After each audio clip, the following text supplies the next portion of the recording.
Oh my God, who the hell cares?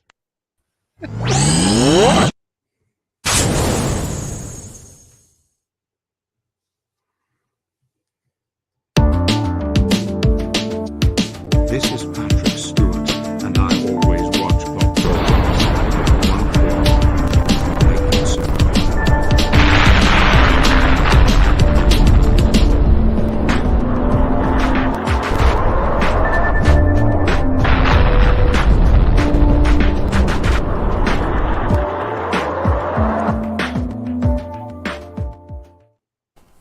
Good evening and welcome one and all to PACIFIC414 Pop Talk, along with my co-hosts Cash Money 007 and Baron Orman Tag. I am your host Mike, and welcome one and all to the third collector stream here on the PACIFIC414 YouTube channel, and for the first time over on Baron Orman Tag's Fandomology.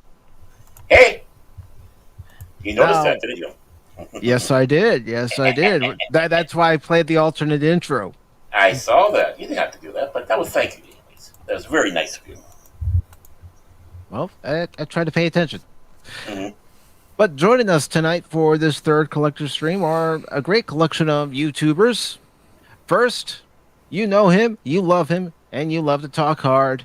And you also like his new Saturday series where he gets to know different YouTubers. Please welcome back to the channel, Hops. Yay! Yay! Oh, thank you so much, Mike. It's awesome to be here. Love everybody. Great to finally get to stream and get to spend time with Ryan and Janet in person and not just over the screen. And it's awesome. It's great to be here. Thanks, guys. Great. Now, my next guest has a Friday night show on Legion Talk. He is the host, and he has a couple of co-hosts. He has the Hijabi Gamer Cat and also Joker Voice. Please welcome from Friday Night's Royal Rumble and Legion Talk, Ryan. Hey, how you doing? Thanks for having me on. Welcome. Welcome. And you know her, you love her. She's from out of this world, but tonight she's part of this world. Please welcome Janet from another planet. Hello, everybody. Thank Getting you pretty for good having at this, Mike. Keep working on it, man. It's pretty good. Yeah. Well, you know, do you notice that, Cash? You know, it kind of drops a couple octaves when Janet's here and starts talking. Like, Everyone sucks in their Baron. gut. Hi, I Janet. do not have a gut. Don't good. start. Don't Thank you. You know, start he tucks his spreading chin in. lies now, He Baron. tucks his chin in. Don't be jealous of my amazing chin either, Baron. I'm gonna I put am you on the jealous. list. I am I know you jealous. are. Here, Cash, I'm moving you. You need to keep DJ Rella G in line.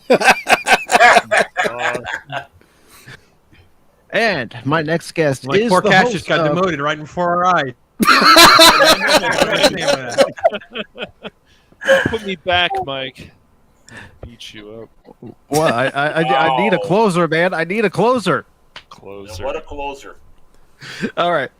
My next guest is the host of Friday Night's Last Call with Troy Pacelli, along with his co-hosts H. Boomer and Netter. Please welcome Troy Pacelli. Salud. Thank you very much. Yay, And Welcome. he's currently getting some nutritional value right now, but DJ Ronnie G is also here. I think he got assimilated by that Borg cube he was grabbing. Yeah. Maybe Q flung him to a certain part of the galaxy, and he encountered the Borg and said, I wonder what it would be like to be assimilated. Oh my, some probing going on there. Oh my. Oh my. Or he's just getting some Romulan ale somewhere. Ooh, True. there we go. Strictly for medicinal purposes. Of course. He may never be back. Now, tonight is the third collector stream here on Pop Talk. I've had two previous streams that have gone extremely well, in my opinion, and the whole atmosphere for these streams is just calm, cool, collective, and chill. And what each Let's guest talk is- about football. There we go. Hey, Baron, see what you did? You made your dogs upset. You go sit in the corner and think about what you said, Baron. Is that a real puppy? Yeah, real puppies. You got him all excited. He's barking. Yeah, it doesn't take much. Oh, yeah. Well, it doesn't take much to get them barking, that's for sure. Right? Aw. Aw, That's BB. sweetie. Mm-hmm.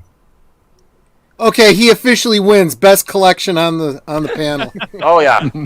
Oh, yeah, I do. Right? And it's not every day you get to stroke your weenie on stream, you know? Well, Well, I could go outside and get my cock and bring it inside and stroke it. Oh, good lord. You like that? I raise chickens. Oh, He's beautiful. I So, have pictures of him on my Twitter. all right. So the way these have gone in the past is everybody has a chance to showcase what they have in their collection, talk about their collection. If they don't want to go on camera, Cash has provided some pictures. Pops has provided a link. So let's see. Who should be my first? I'm not going to say victim, but the first one up to bat. I think I'm going to go with the man himself, Pops. Yay! All right. So first He's things the coolest one first, here. and you made a caveat there about showing everything in your collection is not possible for someone like me. So that's not really an option. No, but I was will thinking be- the same At thing. least try to. No, Yeah, no, that's, just not that's even why. That's why I humanly said possible. either Yeah. have the collection that you show, Yeah, or yeah. you just talk about it. Yeah, I thought I would try to at least do some sort of an example or scratch of the surface. Obviously, at my age, well, we don't want to go there yet, so hang on to that for 1 second. Before we go there, we'll start with Star Wars first. 'Cause Star Wars came first. All right. Yeah. So Star Wars came first. Obviously, I remember seeing it in the theater 6 times. It's a big deal, big phenomenon, of course. Barron's has shown off many of his Star Wars toys, but I actually have some of my Star Wars toys from when I was a kid. So these are the ones I actually played with. So, this Luke is little Pops' Luke, from Right, 7 let years me- old. Wow. Yeah, that's his Luke. He doesn't have his little telescoping saber or anything like that. He was in the dirt. He was played with. So yeah, I have those. Like the droids. The droids don't have labels anymore. Yeah, Like they wear out.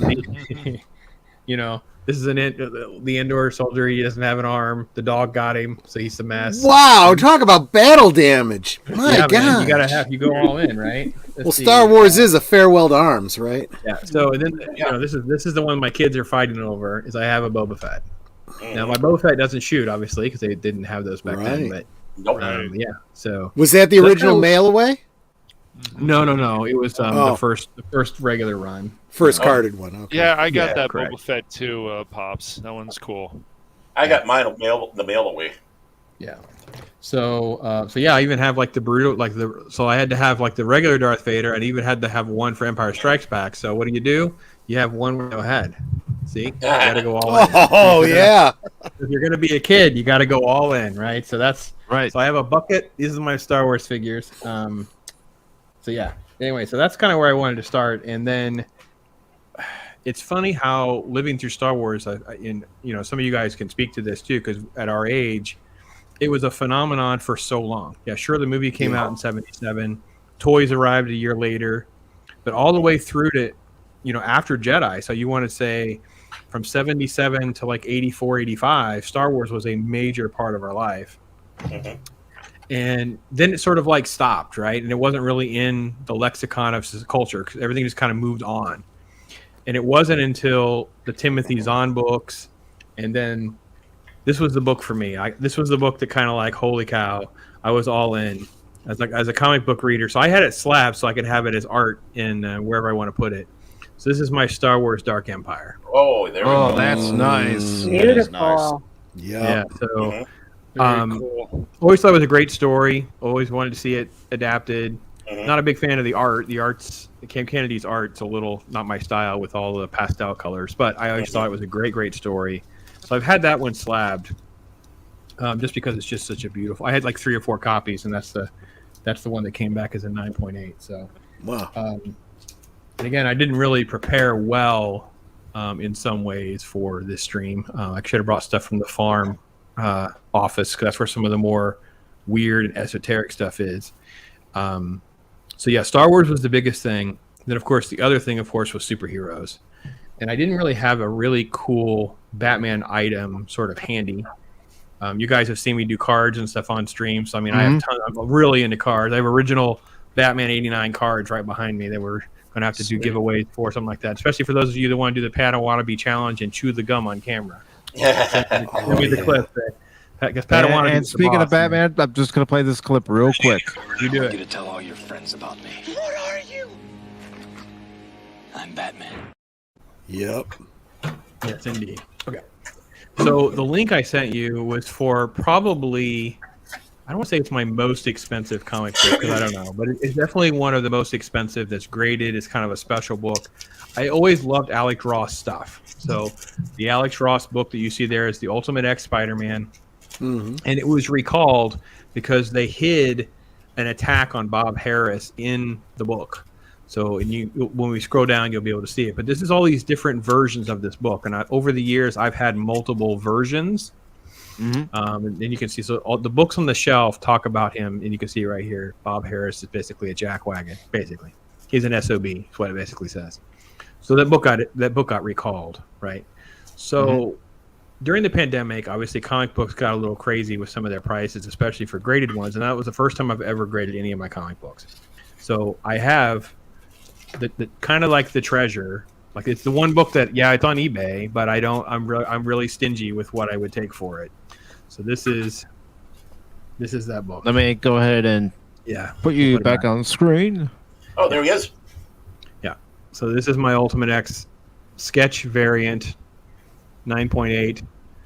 I think there's roughly 50 to 60 of them that were even made, let alone that are graded or 9.8s or whatever. Extremely rare.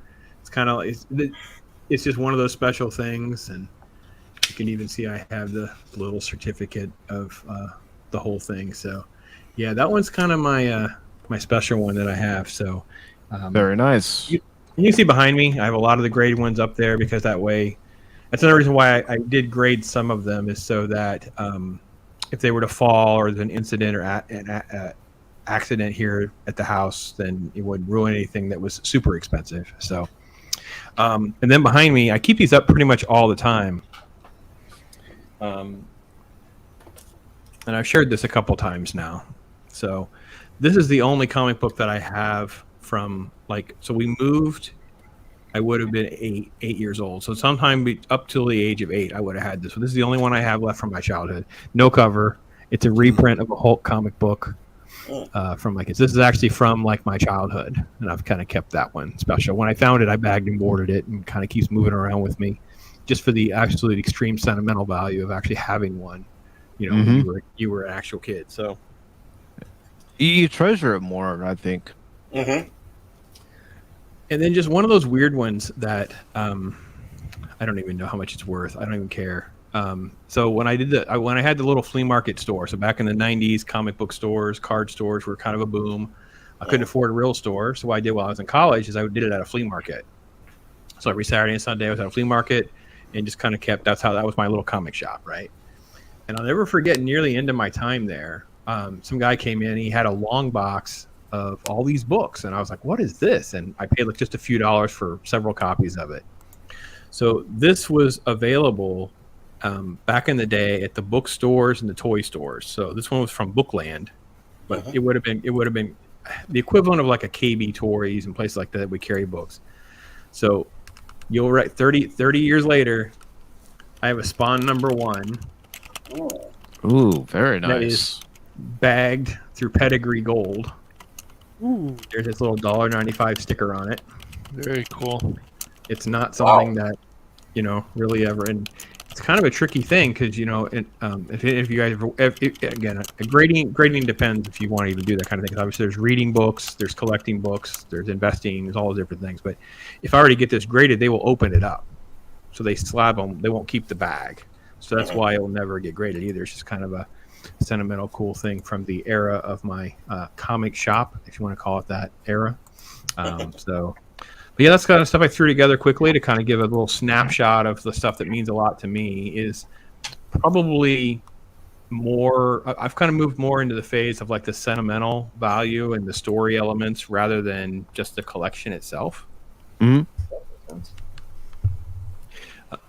Megan at Noob Reviews says I've been downsizing. So yeah. So I took her comics when I met her. My lovely wife was with us. She goes, "Do you want more?" I was like, "Wait a minute, get carried away." So, but that's kind of a little snapshot. I probably have the equivalent of I'm down to about 8 long boxes of comics probably.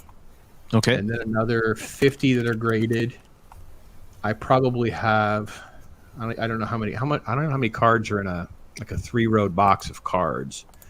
I have about 5 of those and then 2 of sports cards. So it's getting smaller and more manageable. But yeah, if I'm on again, I'll try to bring stuff from the farm because I have like just weird things that I have gotten over the years. So when they, like for instance at Disney, at Magic Kingdom, when they dismantled 20,000 Leagues Under the Sea, I had a writer that was on a website writing that I was also writing for, and I guess he knew the guy that handled the salvage, and he had a whole case of what I have is a roll of the plastic seaweed from the ride. So it's actually like the plastic seaweed from the 20,000 Leagues Under the Sea ride. And it's just this thing I have because I love 20,000 Leagues Under the Sea as a kid. Like it was just one of those, I don't know, oddly didn't date well kind of movies that to me was very special. And but yeah, that was kind of so little things like that are in the farm office. I don't travel with those back and forth. So if I ever come on again, we'll try to plan a little better and I'll bring some of those like more oddball things. I have like actual like motion picture production stills from like Psycho and Hitchcock stuff and things like that. I have a bust of Hitchcock that I got at Universal. I don't know how many of those even exist. Just things like that. So yeah, I'm kind of an oddball more now than I was back in the day where I was just like a massive collector, hundreds, if not, I don't know how many long boxes I had. My poor wife. I think when we moved the first time in like 2005, I probably had 30 long boxes that were in storage. I had like 30 or 40 long. It was massive. It was ridiculous. It was crazy. So, yeah. Very cool, Pops. Very cool. And before I get to the next panelist, I do want to say hello to the chat. Of course, we have Janet, who's also on the panel. Yay. We also have Baron Norman Tag, who's also on the panel. I am? Yes. Okay. Just need to make this. We also have the long-suffering Mrs. Tag. Well, no wonder. Look what she has to deal with. Right? Every day. Every day, every night. Yeah. And, of course, he's also on the panel. We have Ryan, Legion Games. And we also have Resolute Germ. Hello, Resolute. We also have Pops, who is also on the panel. And we also have Real Wade Gaming Clips. Welcome, Wade. All right. Janet, would you like to go next? Well, since he brought up some Star Wars, I guess I'll show one of the things I have. I'm gonna stand up so I can show you it in the. Well, I guess it's a tattoo. No. It's a book. See? Oh, yeah. Oh, that's cool. It's one of the books that when you change the pages, they move. I'm trying to get a better. There you go.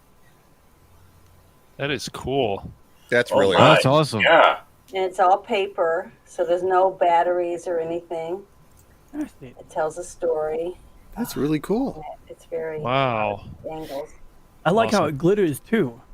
Well, that's Janet. Let's see. It's got all the. I love this book. I look at it a lot. So everything that I have, almost every single thing I have, I play with. So I'm never going to sell them for money or anything like that. I just like having them. Nothing wrong with that. No. And I have stuff in every room of my house. Mm-hmm. Yeah, you said. There you go. See, beautiful. And then Janet, before you do that, can you show the front and the back of the book again? I Sorry. want to take note of it again because I don't think I've ever seen that before. I haven't. That's for sure. First time I've seen it. the Scanimation. Mm-hmm. Scanimation book. Rufus Butler Senior. Yeah, I love it. I just thought it was beautiful. It is so cool. Beautiful. Yeah, I don't think I've ever seen I that got it at before. one of the cons that I went to. Wow. And it's showing climactic duels from all 6 movies. And I That's have, so cool. this is one of the dolls that I have that I play with. My Stormtrooper. And then I have my Vader. Do you make sounds too, Janet, when you're playing with the toys? Not really. Okay. Now I lost his belt. I lost his you belt and stuff over the years. No. But I've had him for a long time. Beautiful. Very cool. Is that from the original Kidder run? Yeah. Nice And edition. Oh. he's got glasses on like mine. Wow.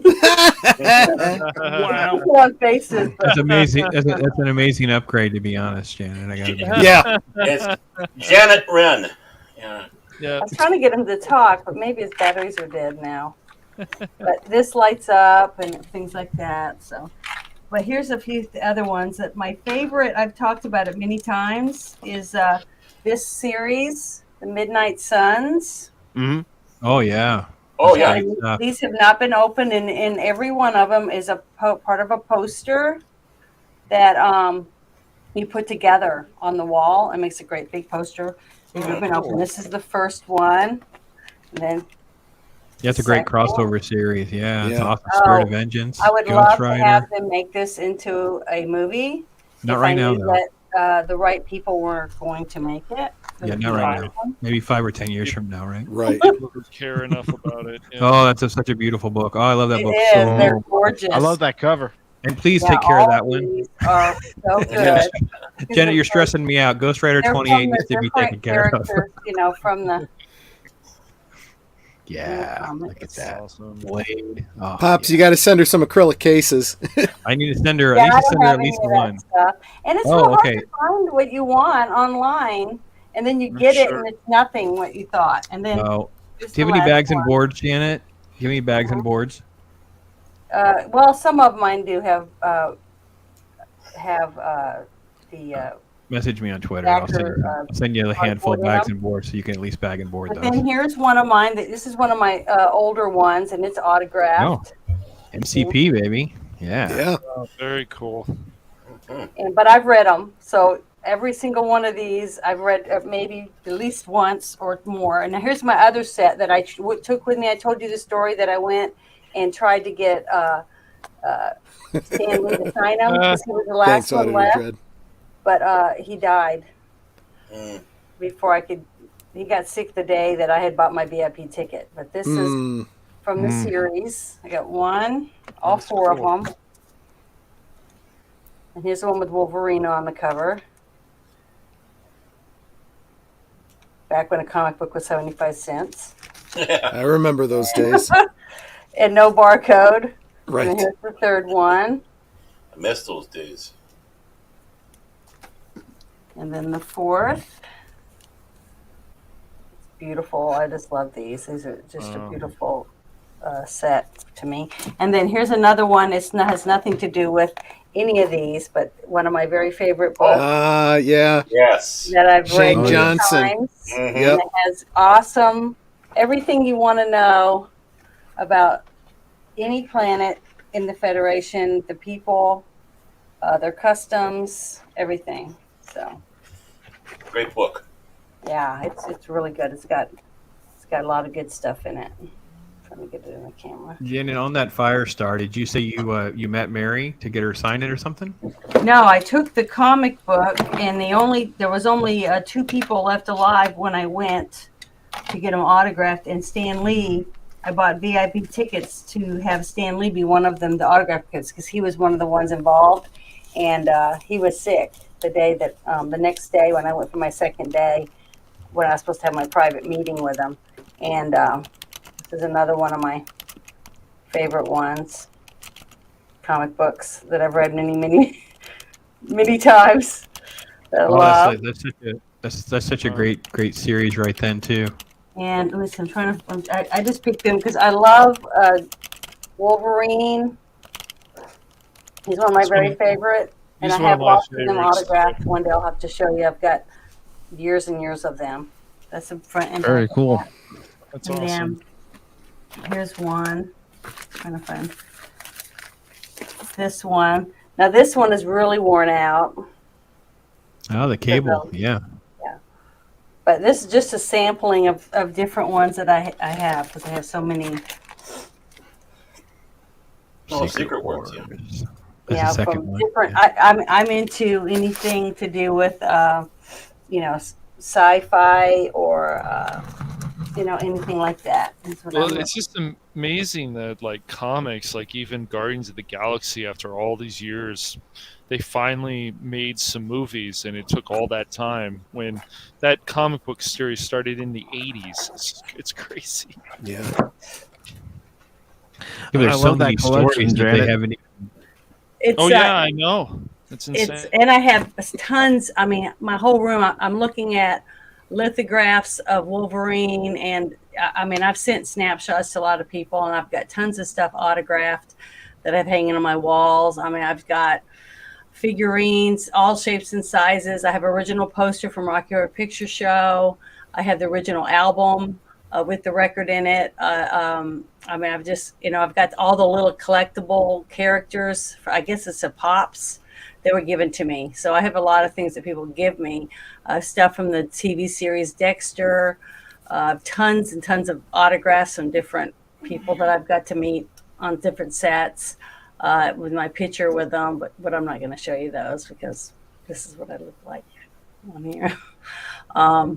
So I just love it. I'm really into all of this stuff, but it's all stuff that I actually read and play with. And it's not for, I don't do it really so much for, a collectible to sell to someone else, because I mean, when I die, whoever's left to get my stuff can do whatever they're going to do with it. Mm-hmm.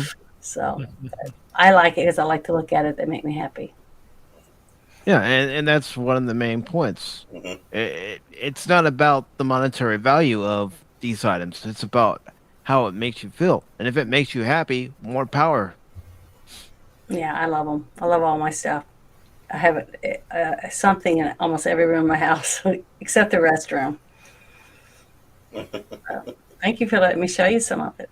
We need to get you like not a a problem. Star Wars shower curtain or something. Come on, level up. Yeah. Level up. Go.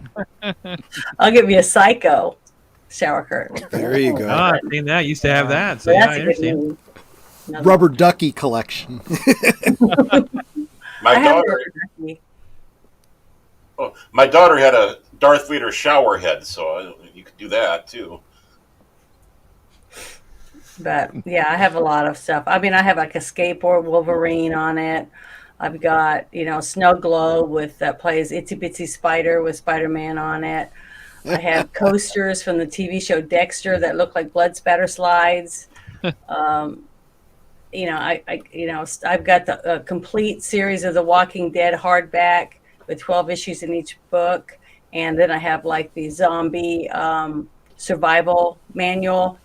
Then I have a belt that has shotgun shells. And then I have, just all this random stuff as a collection. Like I just put it together. You know what I mean? Even though it doesn't really all go together, I just added it to it because it's something that you would use for survival. I have a knife, a pocket knife that looks like a shotgun shell. I see something somewhere and I'm like, oh, this will go good with this. Even though I don't really, one day I'll run out of space. So. But it's fun. I enjoy it. It is. It's a lot of fun to collect that which you enjoy. Mm-hmm. Yep. Wish everyone could do it. Yeah. Ryan, would you like to go next? Sure, absolutely. Excuse me. So I'm probably one of, if not the youngest on here. So I was born in '85. So I was born definitely after the original trilogy came out.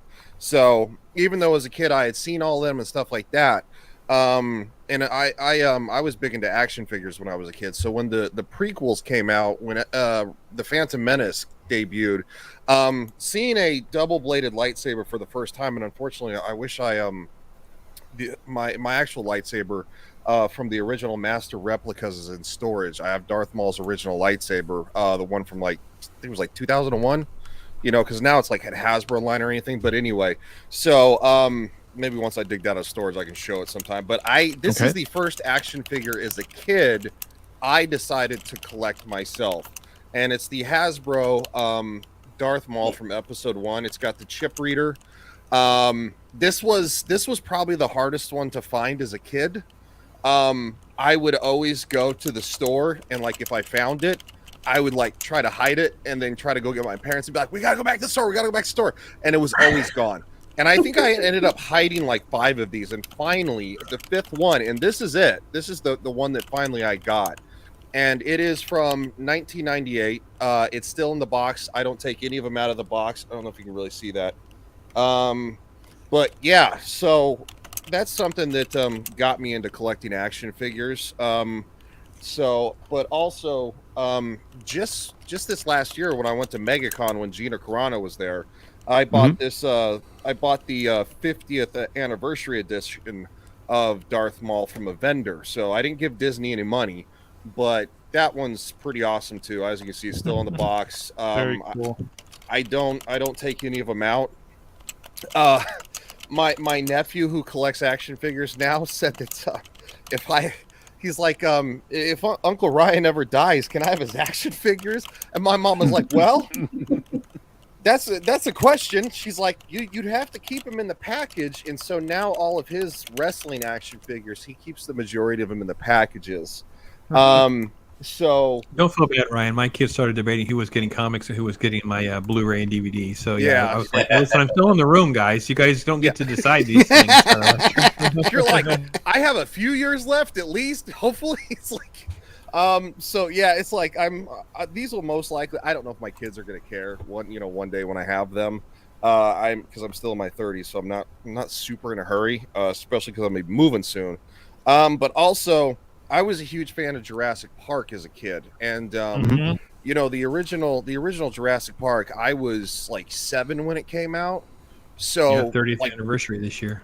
Yeah, so like my dad actually took me to see that, because I had done well in the school year, so that was kind of like my reward. Nice. Because I kind of grew up where your parents helped motivate you instead of just giving you everything. Me too. Wish they would have did that with my sister. It was very different. She turned out it took her a few years longer to get the point. But anyway, this is one of the original Jurassic Park games, and it's called Jurassic. It's the Lost World Jurassic Park Trespasser, and it's a very underrated game. I still have it. Obviously, I have the CD. I got the book inside of it and stuff like that, and it still works to this day on my modern computer. I just I have to plug in like a USB CD. What's up? Oh, CD-ROM? Yeah. Oh, okay. So I have to plug that in. It's just I don't keep it plugged in because it's only when I'm playing old games, but that's the only reason I have it. And lastly, and certainly not least, this is probably my favorite from Jurassic Park.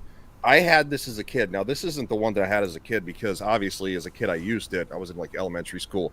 But I have the original Jurassic Park lunchbox from the movie, and it's even still got the tags on it too. So like if you actually look at it, it says you can enter to come on, focus.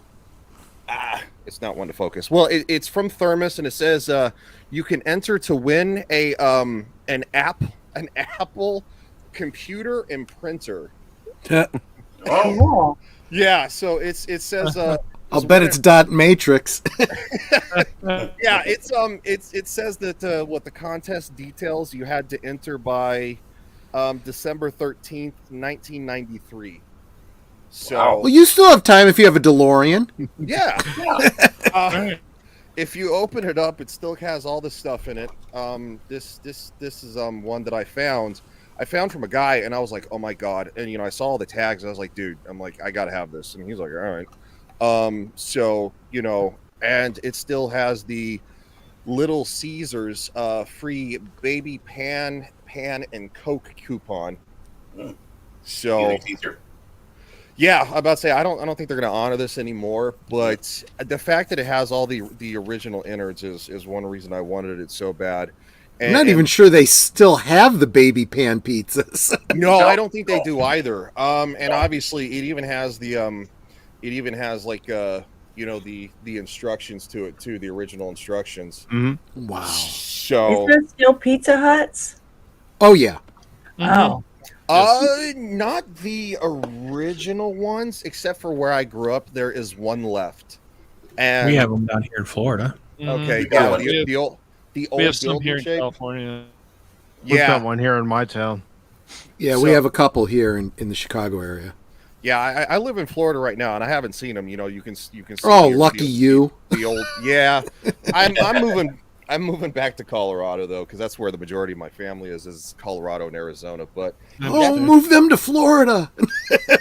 that would take a lot. I would imagine, yeah.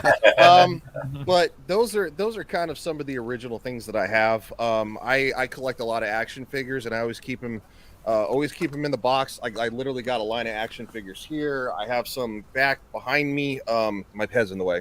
That literally you can see the line of them going up the wall. Mhm. But yeah, I those are all Star Wars figures, by the way. But so I came up a little bit behind everybody else. I haven't been able to really track down any of the original trilogy action figures that are in.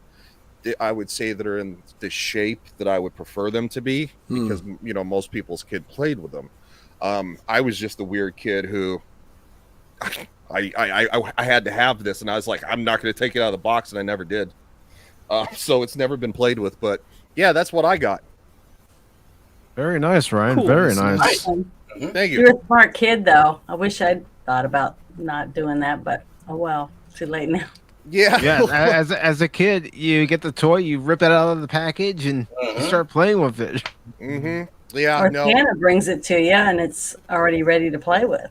Yeah. Mhm. No. I was a little bit of the oddball kid. I've been into nerdy stuff ever since I was little. I remember watching the original Power Rangers and Voltron and all that stuff. So yeah, I've been geeky all my life. Now it's just cool. It's cool, though. It is. wasn't back then. Now it's cool. No, back then you would get looks, or you would get harassed, and Yeah. No, but nowadays, like as we've grown up, it's like going, oh yeah, that stuff was actually pretty awesome. as it was. All right, our next panelist, Troy Pacelli. What do you got, brother? I got a lot. So let me. I like Pops. I want to go back to the beginning. I got when you said we were going to talk about collections. I'm like, okay, where do I start? I mean, I could take up 4 hours just talking about any one of my collections. I got. I did the Star Trek customizable card game, the first edition. I got almost everything there is to get of that. Lots and lots of comics.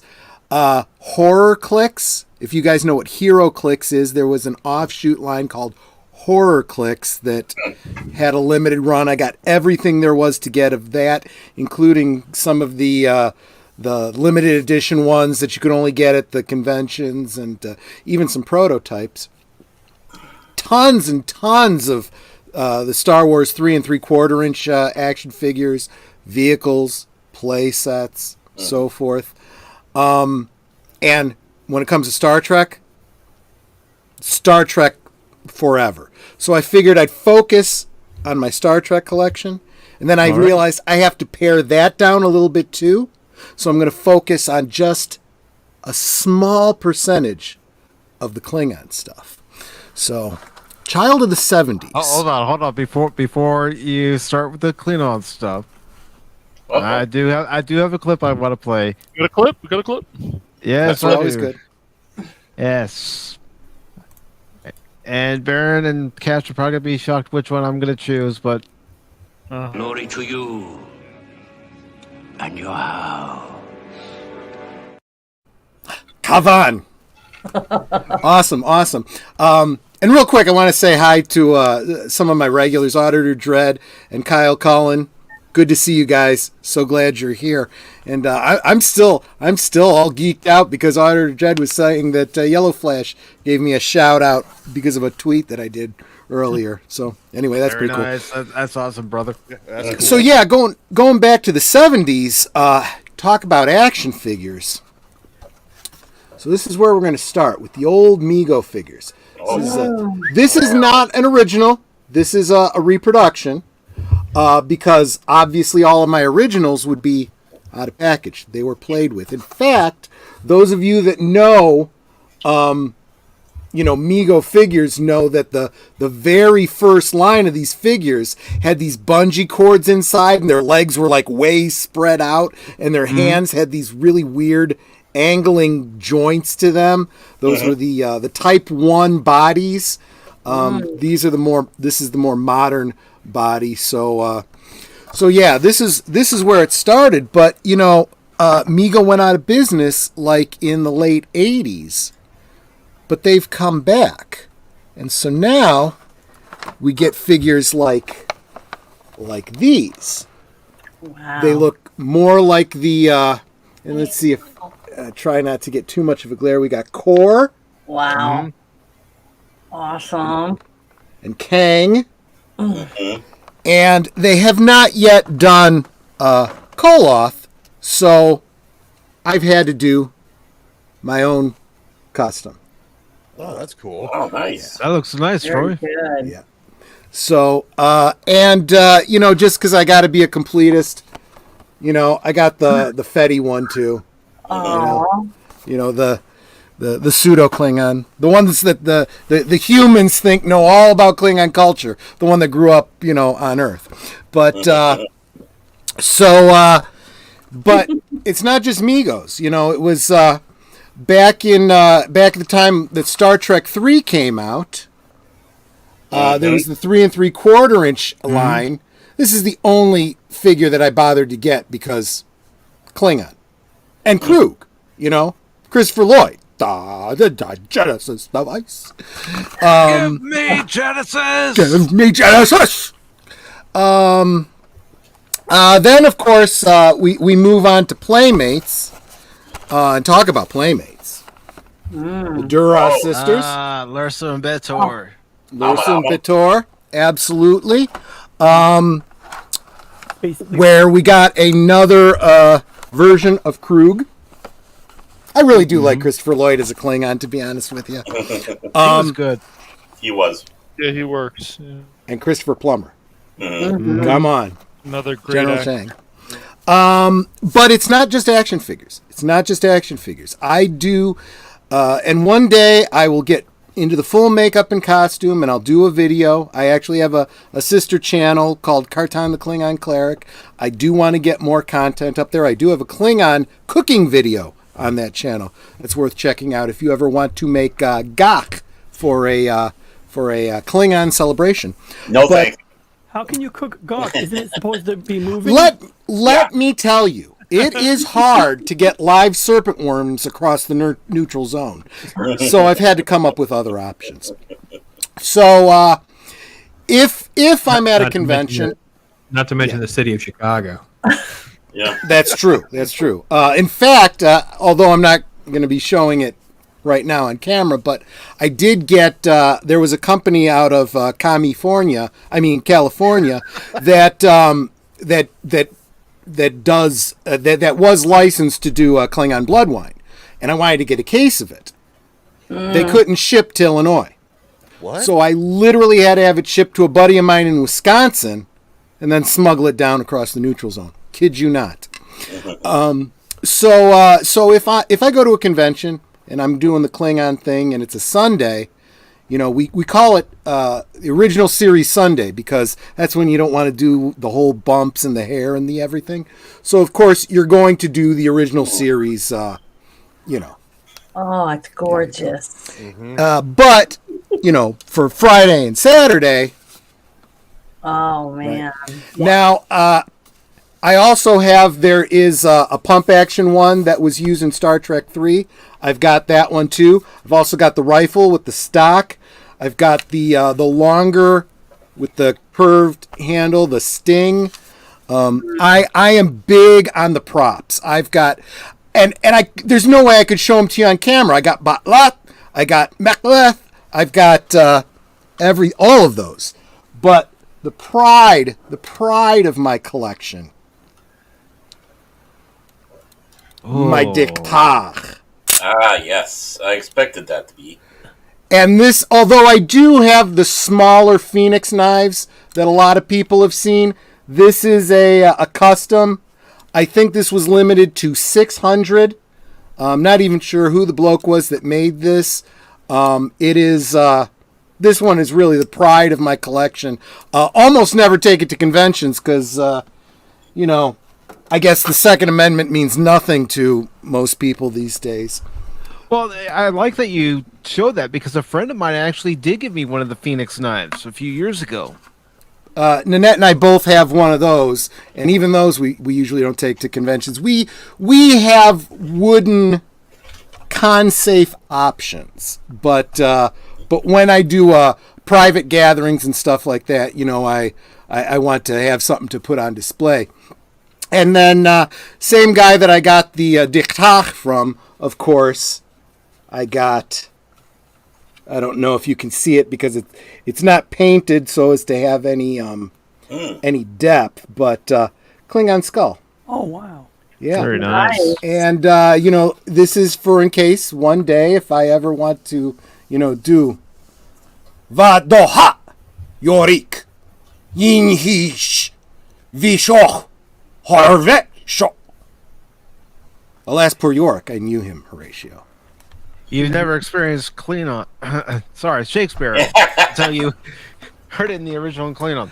So that is another collection that I don't have right with me here handy, but with the exception of the very, very first Klingon Dictionary, I have every Klingon language book that's been put out. The updated Klingon Dictionary after they got a more expanded vocabulary with Next Generation and Star Trek 6 and whatnot, and then Power Klingon and Conversational Klingon, all the dictionaries that came out, Gilgamesh, Much Ado About Nothing, Hamlet, you know, all the Art of War, every book that they've put out with the Klingon language I've got, and been a member of the Klingon Language Institute off and on over the years, collected their, you know, periodical, you know, so I have a full vocabulary. And no, I'm not truly fluent, but I could probably translate just about anything. Very nice, Troy. Very nice.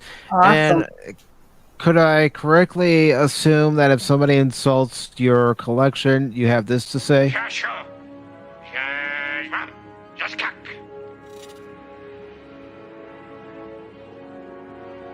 He said, "Today is a good day to die." Yep, absolutely, absolutely. Yeah, it's even gotten to the point where I have enough of a refined ear that I can tell the difference between true Klingon whole and Paramount whole. In other words, the actors doing their best to pronounce, but not quite getting it. We consider that to be a whole separate dialect. That was one of the great discussions we had when I was on your channel. You told me about the true Klingon dialect and not some of the ones that the writers themselves have made up. And yeah, so there was a whole Klingon alphabet created for the original series, and that was the kind of stuff that was in the Shane Johnson books, like the one that Janet was showing. But then when they got to Star Trek 3 and Next Generation and stuff, and they pulled in Mark Okrand, it became a true full-on conlang, you know, constructed language. And so they changed the alphabet because it wasn't just, you know, the same characters. It's a whole different alphabet. You can't write the old language with the new. And there was nothing like a real grammar and syntax with those old, you know, books and whatnot. But yeah. And so now if you want real good Klingon, you know, in the proper language, you really have to have someone like Dr. Okrand in to translate what you want to say on the show. And sometimes they were willing to pony up and get him to do it, and sometimes they didn't.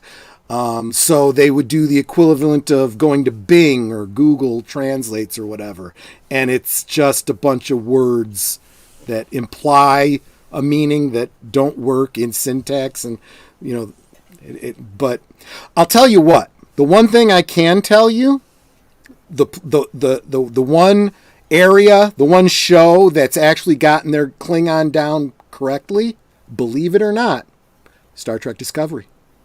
Really? Because they had actual people and people that I actually know from the Klingon Language Institute that translated scripts for them and then did audio recordings for the actors to learn their lines.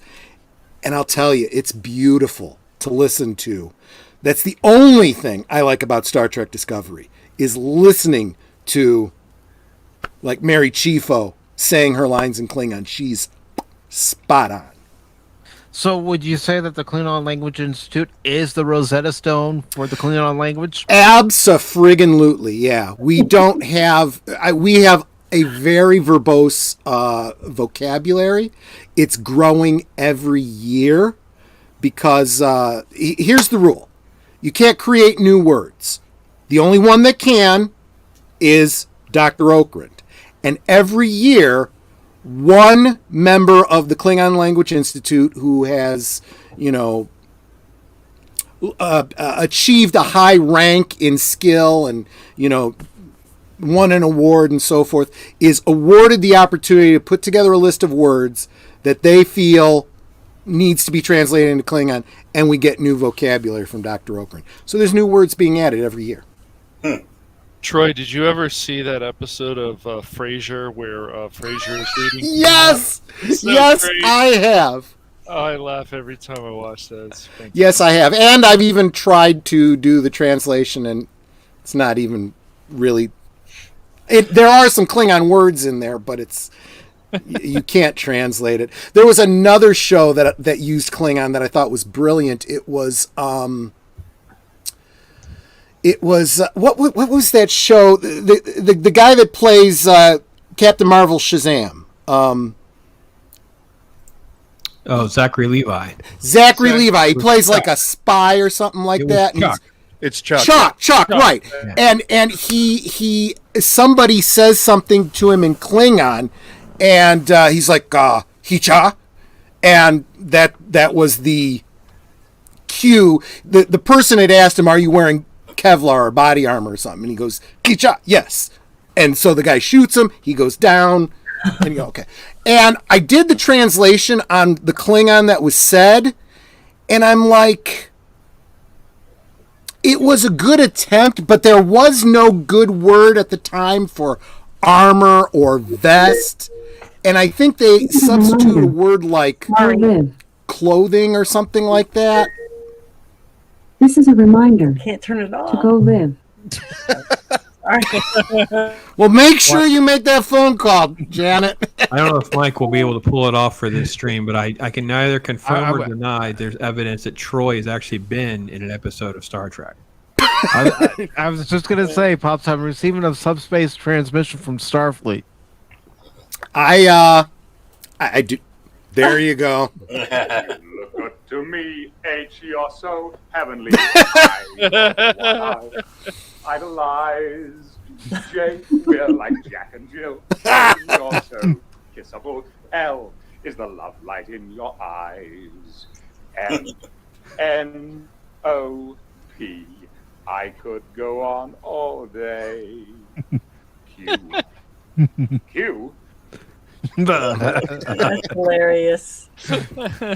Yeah, didn't they have someone from the Big Bang Theory thing on one time? Bless you. I think they. Yeah, a number of times. Yeah. Yeah, a couple of Yeah, times. that's what I was going to say. I thought I heard him speak Klingon a few times in there. Do you think he did a very good job? Not bad. He made a reasonable attempt. I mean, it was actually better than Frasier. I know that show gets a lot of hate, but I got to be honest, because they're kind of poking fun at all of us. But it's like I still kind of enjoyed it. There's I things I liked it like a lot. about it a lot. I Yeah. thought the Will Wheaton episode with Sheldon, and he goes Mhm. Wheaton. He's like Yeah, screaming. they're like, It's great. Yeah, there's some really funny stuff in there. Wheaton. Yeah, it's really funny. I mean, because that's the Star Trek I grew up because I was so young watching was Next Generation. Mm-hmm. So That's why, Ryan, I like young Sheldon so much. There's still those pop culture references, and he's watching Star Trek when he's even a little kid, and on the computer, and it's just, computer. I remember when those came out. Right? Computer. I remember when the internet was made. Remember when your Oh, dad Ryan, had you have no idea. had the Ryan, you're just too IBM. young. to Oh, I know. understand. Trust me. I know. had the IBM, with I remember with the when the- green screen. Yeah. Remember going Texas to school Instruments and Commodore gosh. 64, baby. I had the Commodore Cool. 64. Oh. Yeah. Remember doing word processing on a Mac 2 or whatever it was. Oh, Apple yeah. II? Horrible. Oh yeah. Horrible. They taught me I remember MS learning DOS. Pascal in high school. I was learning MS DOS in elementary school. Yep. Like, that's back when it was actually a course. I remember programming a Star Wars text game in BASIC. Wow. Yeah. Yeah. One of the first games I ever played was Zelda. Yes. Dr. Mario. Those are the Yes. two. It had the pills. It was like a Tetris game. Yep. You had to drop the Mhm. pills down. Yep. So Yep. those were two of the first games I ever played. Remember playing. Man, some great memories. Well, I remember the first VCR my parents got. It's like $800. That was a big deal too. Yeah, it was. It was a big That's deal. a big deal. Yeah. What was the thing? It had the giant round disc with the picture of the movie on it. Was it laser disc? Laser disc. Oh, I remember my dad had one of those. They're beautiful transfers, by the way. Those are just beautiful. Yeah. Yeah, my uncle had They come look like back giant from records. when Ryan, he was in the remember? military. He was stationed overseas. When he came back, he had a beta, and he had like 4 movies per tape, and he had like 100 tapes. So I would volunteer to watch their kids so I could get access to the movie libraries in middle school. There you go. So, yeah. Smart. Yeah, do you remember when you bought the Super Nintendo, Ryan, and all your friends were like, "Oh, bring it over, man, bring it over." I never Did had you a ever own a Super Super Nintendo. Nintendo? No, Oh. we owned the original NES, and then we jumped straight to my parents got me a Game Boy, and then we got the Nintendo 64. I begged for a Nintendo 64. Like that was back when my parents stood in line at like 4 a.m. to get one of those. Atari 2600. Right That here. was the one with the Amen, game brother. done, and it was like a laser, and it was called Duck Hunt. Oh, Oh, yeah. Lord. Yeah. What was yeah. that one? That was Nintendo.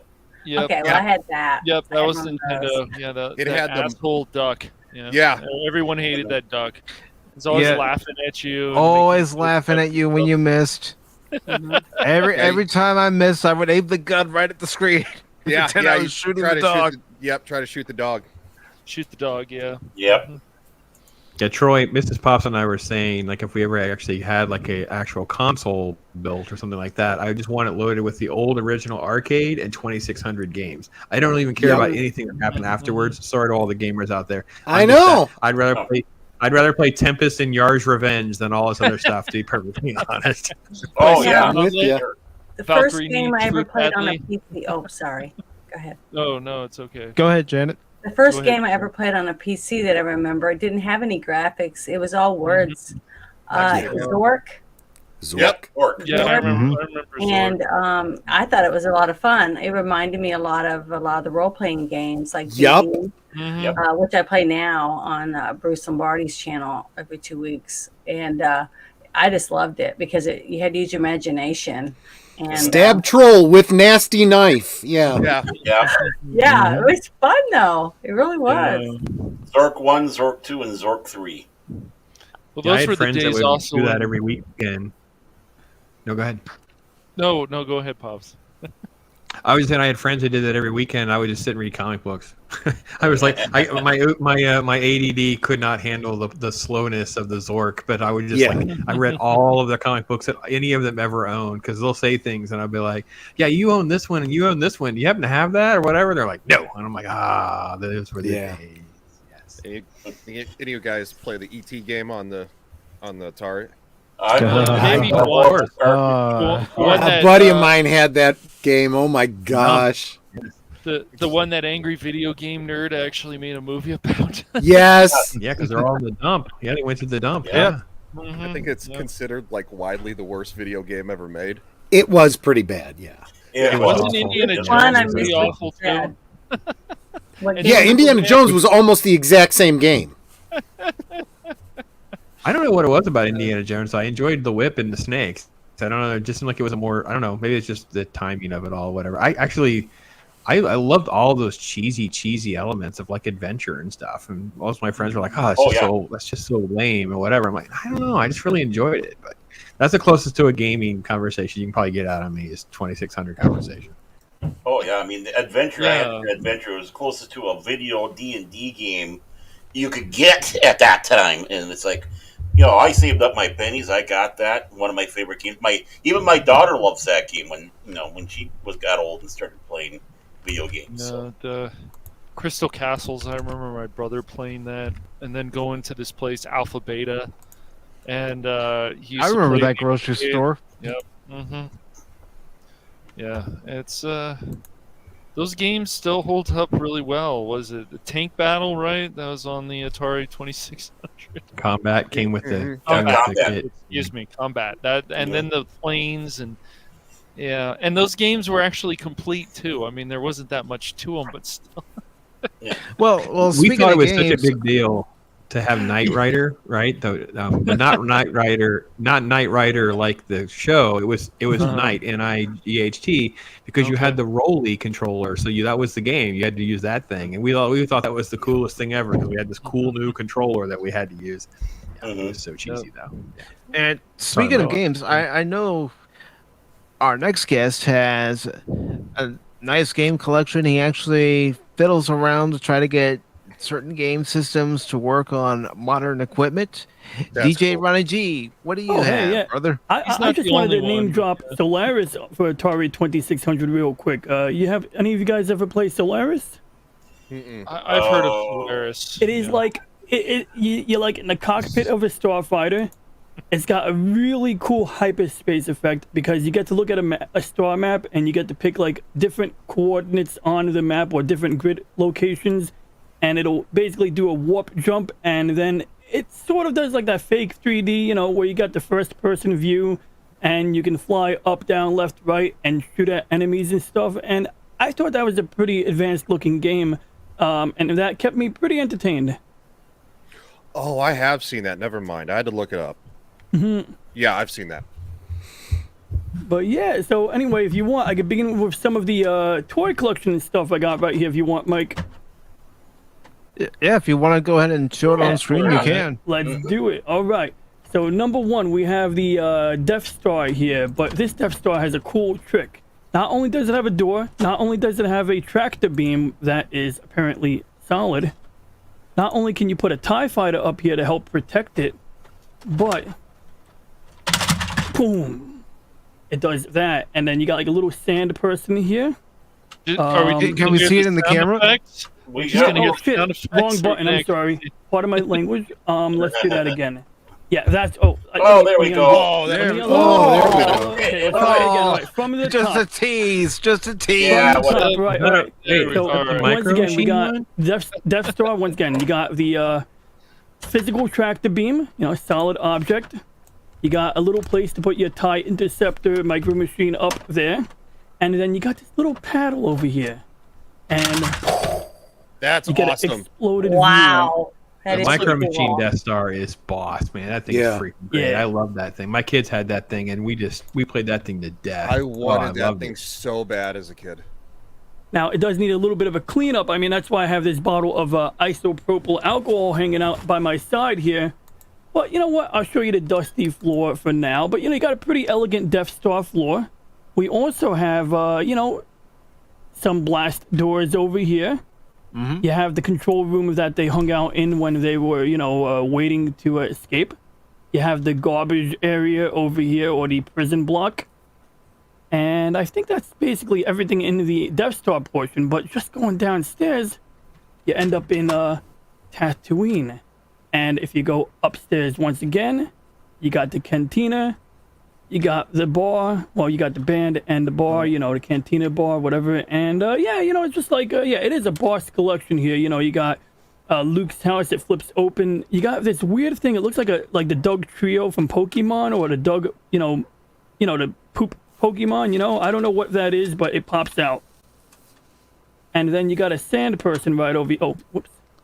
And you got a sand person right over here, and you press this button, he goes, well, I don't really do sand people, but and then you got like a little whatever this guy is over here. So yeah, this is a pretty boss one. I found it by accident while cleaning out my parents' basement or finding things, and and then up here it's got like this battle set, so you can have like I guess Tatooine in the backdrop, and I guess what you're supposed to do is rotate this thing that I need to put some lithium grease onto, but you get the idea.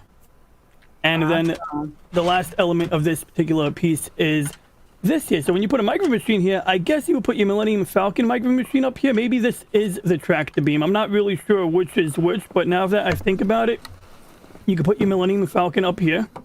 And then when you, open and close the paddle, okay, I gotta close the house. There we go.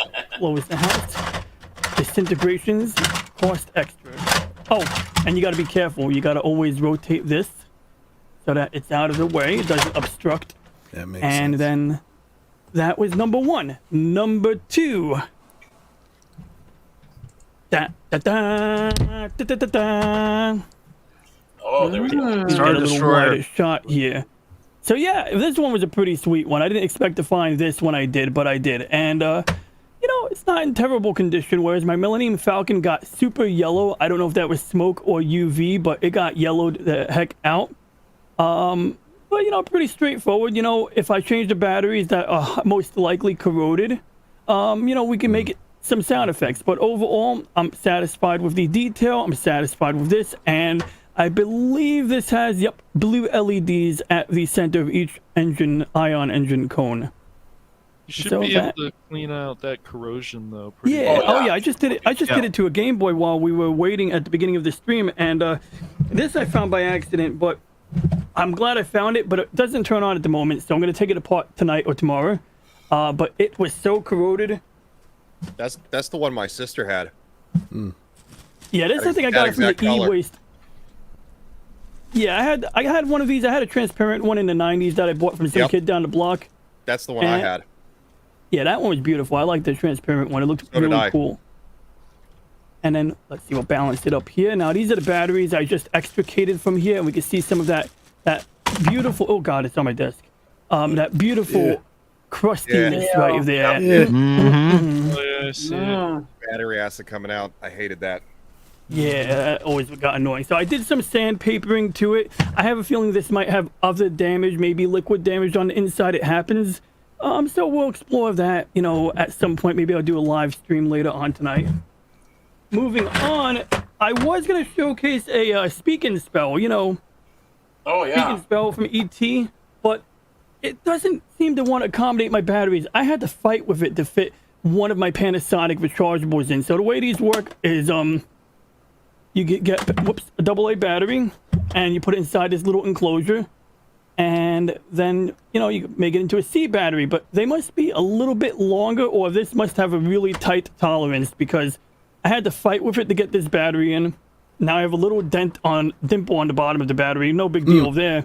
And when I tried to put the final battery in, it just wasn't happening. So we're not going to be able to demo this tonight, but hey, at least it exists. And at some point, thanks to the advent of... Yeah, it's a pretty good... I used to. Did you ever have, did you guys have a different revision of these, by the way? I think no, I had that exact same one. Yeah. Okay, because I heard I was looking at these up on, Google Picture search, and it came to my attention they did have a few of the revisions of these at different times. That was the version I had, but in the 80s they started putting them out instead of the separate keys. It was a flat panel. Yep, yep. The wafer board or whatever they call it. I know what you're talking about. And only thing I didn't like about this, overall it was great. You know, it contributed to my ability to read and write really well, although I always did good on spelling tests in, you know, middle school and elementary school. You couldn't get it to curse. Like, the speech synthesis chip that is in here can totally curse if you know, have your way with it on a TI computer. But on here, I guess it's like they only let you, you know, it only can read the words that are in its, you know, dictionary or whatever. But I always wanted to get this to curse and I couldn't.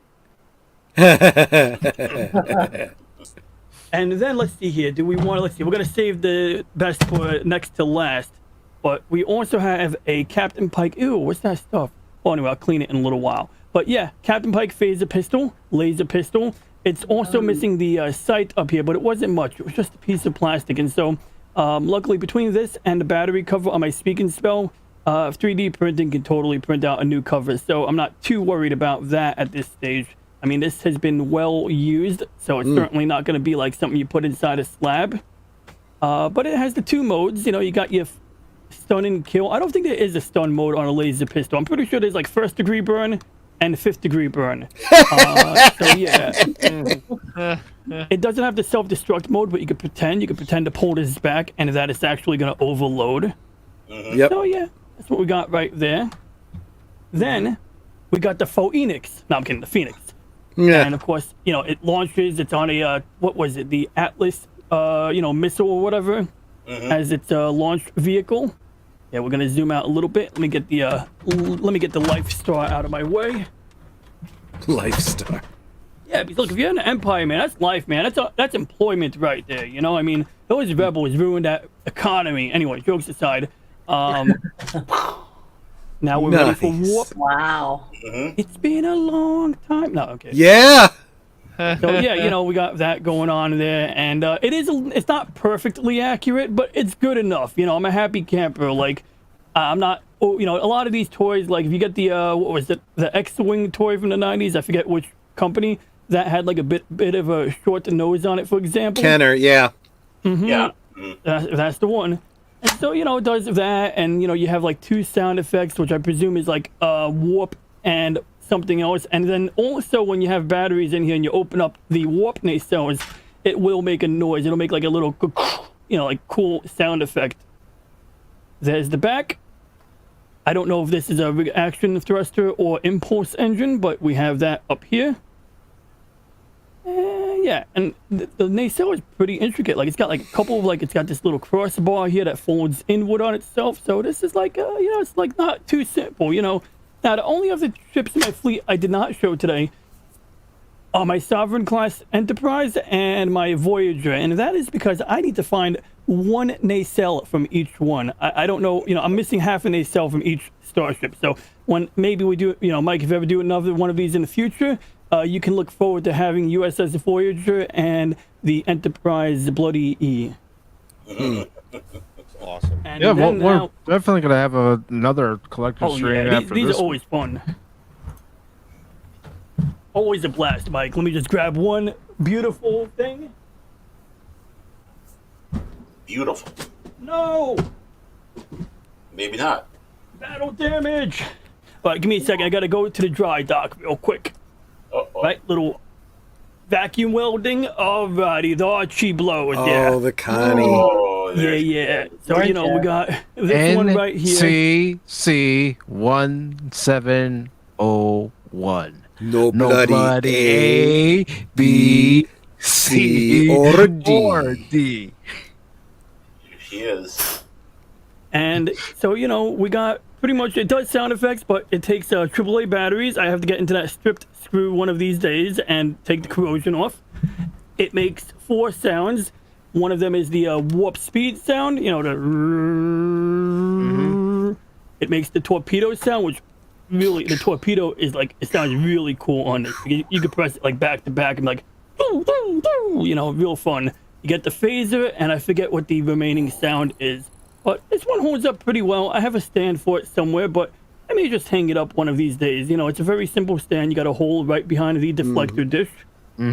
I plan to use alcohol to remove the glue from the quality control sticker, and I'll do a little more research, but I think I agree with Baron from before the stream that I should dilute the alcohol before deploying it on the outer hull, and of course I will take care not to accidentally remove the decals. Although, I will either replace this with a water slide that I can print out on inkjet, or I will possibly airbrush it on. I think I'm gonna stick with water slide decal because I don't have the skill to paint that level of detail, and I suspect that even if I make a stencil, I'm gonna, like, you know, miss the edges like crazy. So, you know, that's my Enterprise.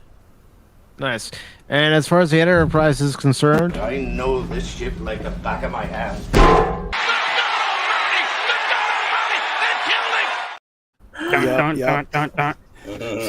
I used to think that the ship's alert, the alarm that went off, was because Scotty bumped his head, that they were hiding in the lower decks, but there was some kind of system to notify the bridge when somebody bumps their head. But that's what you do when you're 9. That's the alarm that says Scotty's been drinking again. It's green. They installed it special for the Enterprise. You had the Jim Ross sound effects. Yes. I watched the Attitude Era when he would be like, "He's whipping him like a government mule." Oh God, that was my childhood. So good. The best time to be a wrestling fan back in the late 90s. Yeah, I loved it. So incredible. Look at that. Nice. Real quick, while you're gathering all that together, DJ, I just want to share something that Pops was sharing with me, especially when it comes to our infamous troll, Phil McCracken.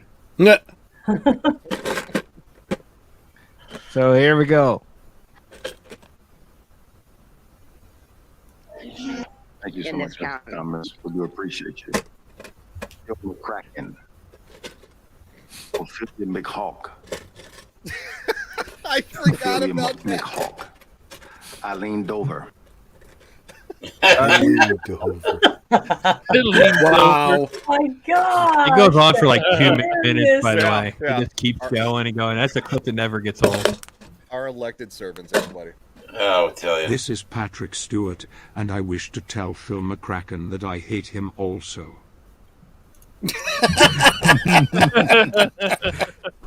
That is gold right there. Wow. That is so funny. Let's see. Do we have the other one still, Baron? Oh, which one? No coupons for you, Phil. No That's the coupons one. for you, Pardon Phil. my... No coupons for you, Phil. No coupons for you, Phil.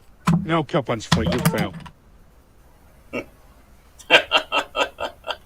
So I was hoping to find the cockpit module for my Victory Gundam, but I think it's in a different box because this, I've had it for years, and once in a blue moon I'll revisit it because I realized when I bought it I was a bit over my head and I had to learn how to build Gunpla before really getting anywhere with it. But the cockpit alone was super intricate. Like, if you find a video of it somewhere, it is transformable because this particular Gundam is basically my favorite Gundam ever. It is one of the last Gundams in the Universal Century timeline, you can argue, if you don't count the live action movie. But you can see here the cockpit turns into this, the head retracts, and this model kit literally does all of these things, and so all of the bits and pieces are super tiny. You got the legs or the boots section over here attached a little differently. And it's just a very versatile, piece of kit, and very versatile as in terms of the in-universe situation as well. So yeah, that one I'm super fond of. This here, I began painting it, and I will be reassembling this. I do have all the pieces of. This is like the baby grade, or the low grade, the dummy grade version of this. So what happened was there was a decal that was peeling off, so I decided to paint it with enamel paint, and so this is one of the first times I've ever painted anything. It's not terrible. I still have to remove the masking tape, and at some point I'll revisit that. This here, while I'm looking for my warp nacelle, I think I have the missing hull panel with my micro machines. So when I find those, they're inside a box, luckily, like in a nice plastic Tupperware box.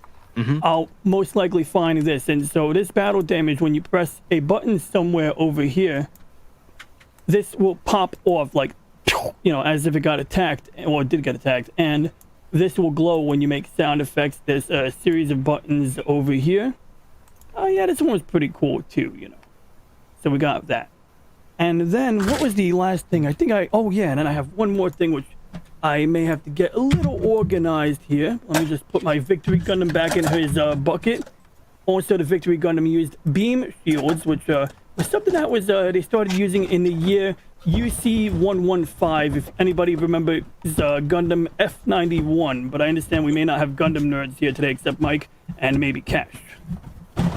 I've watched a little bit of Gundam, but I used to make some of those Japanese models when I was younger, DJ. Just not the Gundam ones. Cash is a nerd.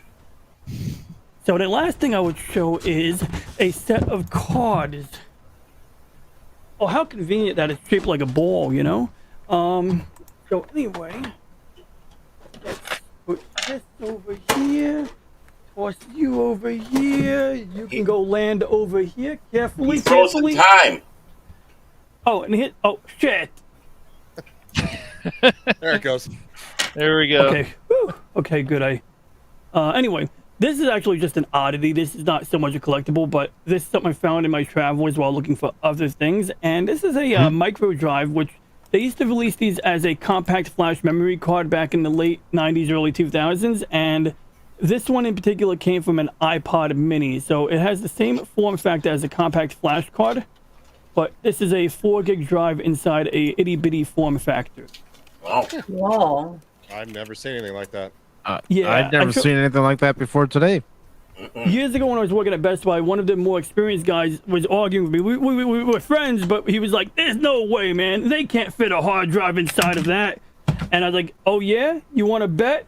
And he was surprised because he really didn't believe it, which is totally understandable. But those became irrelevant because, you know, ultimately it turned out to be easier in the long run to make micro SD cards of higher capacity. So that luckily went the way of the dodo because, of course, hard drives are prone to mechanical failure in general. They make good archival storage devices. You know, I mean, when you want to mod an old Xbox, or if you need 20 terabytes, you know, a 20 terabyte SSD doesn't exist. And if it did, you're going to pay out of the buttocks for it. And so, yeah, there's that.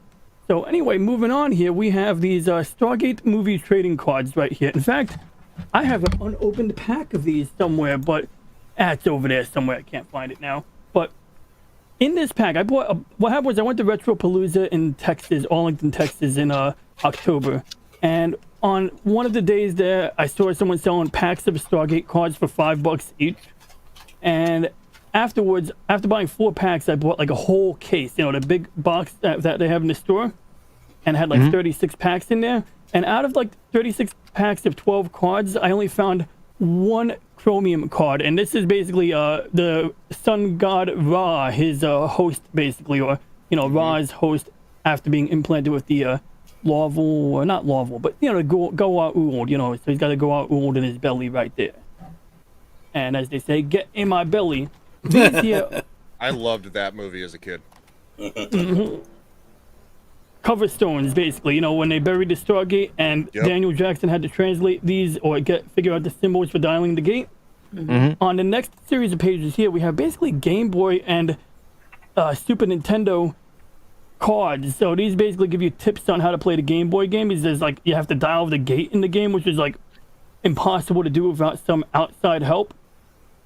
And you know, DJ, just real quick, you know who you should show your Stargate cards to is Gap After Dark. Oh, yeah. He's a big Stargate fan. Yes. I mean, it was in his name. It literally Gap Stargate, right? I think I will show him these. I think he would enjoy this. And so, you know, you get some game tips on here and just rolling through. A lot of these are just screenshots from the movie. But somewhere in here, if we go a few pages, I do have a whole page of, like, you know, cards that are a little bit nicer than just screenshots. Can I ask, are those hard to find? Because I would definitely love to try to hunt those down. Like about $35 to $40 per a box of these on eBay. So you can definitely get them on eBay. The hard thing is getting these cards. These will sell for about $15 each on eBay, but if you get enough boxes, statistically, you're bound to encounter one of these here and there. out of a Okay. box You can get- of like 36, I only got one of these chromium cards so far. Yeah, I'll try If to you're hunt gonna- some of those down. If you're gonna get it, you can get a better deal by trying to buy the whole set, already done, collated for you. So you probably can get a $15 or less, depending on the shipping, a set of cards. And the chromiums are probably about $60 or so for all 8 or 10 of them, something like that. Oh, So they're not terrible, but if you buy them in bulk, you can probably get a better deal. Okay. That's good to know. I didn't even know if that was a thing. You just got to find somebody is the issue, right? And then of course everyone's looking Yep. for because then they don't have to hunt, right? They just get a whole set. And they just Yep. I mean, that might make sense because at some point, if I keep buying $40 boxes of cards, it might just, serve my purposes better to just get them all to get what I need together, pay a little bit more, but probably cost less than buying 10 boxes, So these are the better than screenshot cards I was telling you about. Basically, they got like a little like branding or whatever you want to call it, and they're all done in panoramic view. Also, it should be noted that the most common card in this set is the one with Catherine Langford driving in a freaking Studebaker. I don't know if it's a Studebaker, some old car from the 40s, And if I just turn the pages like a few times, I will find it like stupid. Yeah, this card. Yeah, if you buy a box of these, like just a box like I did, you'll find this card a dozen times, or at least like 5 times for sure. It just kept coming up, like it's like that. So yeah, that's the Stargate cards. I do have an unopened pack right here that I was gonna open. In fact, it's not super important. I can always drop in later on, but I do remember having the It's up to you. unopened pack. Yeah, I have that, and I also found an unopened pack of. I don't know if I should open this, but I did find an unopened pack of Star Wars Episode 1 cards. And so those I think I might open because at one time I thought it was, what do you call it, evil or wrong or whatever you want to call it to open up, packs of unopened cards. But realistically, how do you know you shouldn't open it until you open it? I mean, these are trading cards. Like, I don't know if they're of any good to anyone any other way. I mean, what do you have thoughts on this, guys? Well, we did have an edition of Pop Talk a few months ago where Pops did open up a pack of Tron cards. Yeah. Yeah. Sweet. I gotta check that out. I gotta find that. That sounds cool. Did you get a Bruce Boxlight in the card in there? Captain John Sheridan. I've opened a few packs, and I know we had a cool Bruce like a sticker, one of the sticker cards. I don't remember which pack was which. So I've done 2 or 3 packs. I'm down to about 10 or 15 packs left. I open them from time to time. Usually I'm going to do one on the member stream. I have a member stream coming up in a week, so I'm going to do that and a giveaway and things like that. So yeah, we do stuff like that from time to time. Sounds like a blast. So anyway, the only other thing that I would show as of right now, and I'll put a message in the private chat, Mike, if I grab those other items there, would be this is a 90s handheld computer, a Sharp Zorus handheld device, and back then this would be like the creme de la croix of personal information management. Real quick, sorry to interrupt you, DJ, but Pops has got to run. Oh, please, don't worry. So bottom line is, yeah, I keep a collection of these weird electronic devices, but this one's not super exciting. And back to you. So you can carry on. I just wanted to. I have to dip out. I have like a tight schedule to manage my Pops world. So, but no, listen, man, it's been super cool talking nerdy stuff with you guys. It's awesome. I will definitely go back and check out some of the replay and stuff as well. Mike, thanks so much for having me back. It's always awesome to hang out with you guys. Thank you for taking your time to spend it with us. And I really appreciate it, brother. Yeah, good being here with you, Pops. Take care, Pops. Good to see you. It's awesome. Talk to you guys soon. Take care. Take care. Talk hard, You brother. too. Night.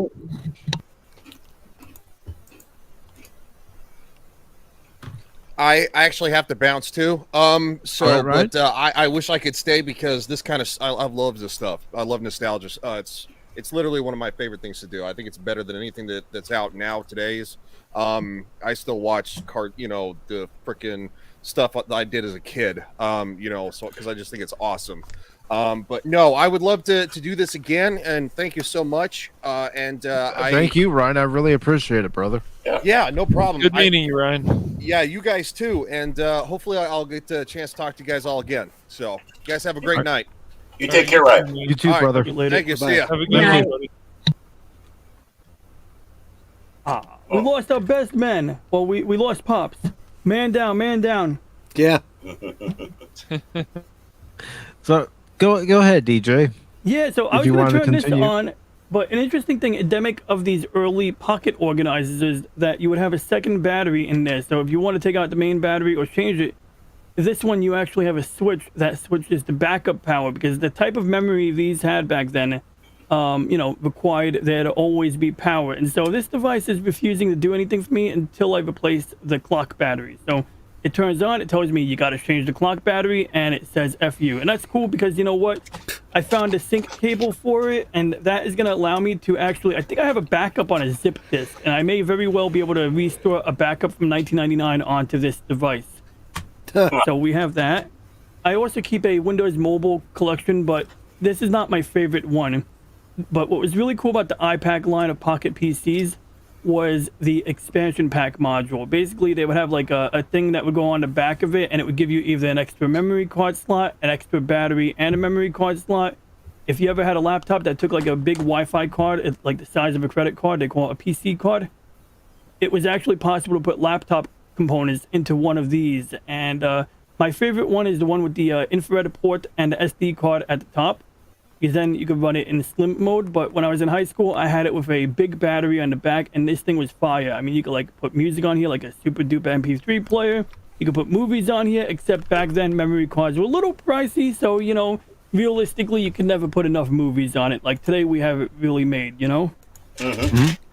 And then the last thing, I think I covered everything of real interest. The only thing is that I have that red Game Boy that I wish turned on, but I'm going to take it apart later. And like I said, I'll shoot a message in the chat if, I have an opportunity. And then, whenever, after the next guest or after the second to next guest, whenever, I don't even care if this stuff doesn't get shown today. But I have a couple more things that are collector grade, like I said, unopened packs of cards, and a couple of Babylon 5 items. So with that, I will leave it to you, Mike. Thank you for allowing me to show this stuff today. Oh, anytime, brother. That's what these collector streams have always been about since the first one. I know this is only the third one, but I like doing these streams to give everybody a chance to share what they love. And part of collecting is collecting what you love. Whether it's, Star Trek, Babylon 5, Stargate, for me, it's, all that plus many a Cubs shirt, many a Cubs hat, and so on and so forth. But, these kinds of streams are fun. And I know somebody actually wanted to show some of his collection, and he sent me some pictures. So, Cash, I'm going to go ahead and... Cash's penny collection. I'm going to go ahead and share this first picture here that I have lined up. Awesome. So here we go. Still out there, by the way? Phil, Phil's always lurking. So that's this is so the first time we did the collection stream, Mike, I only had shown pictures of what amiibos look like. So this time I decided with this collector stream that I'm going to actually show some of my collection of my amiibos, which I've been now collecting for more than a few years. And so there's Bayonetta, there's the marriage amiibos from Mario Odyssey, and then there's Metroid Dread. That gives me PTSD. Very nice. Looking at what is that? The Emmy? That thing gives me PTSD. I was expecting to see single cell entities when you said it was amoebas. Yes, amiibo. Oh, amiibo. Amiibos. Yes. Amiibros. Amiibros. I'm just going to share it a better way, Cash. This way we can go from one to another. And It's fun. Gonna share it a better way. Oh. Yeah. Look at that. Yep. So there's Cloud from Final Fantasy VII, and there is some characters from Fire Emblem. Very nice. From it's a 3DS game.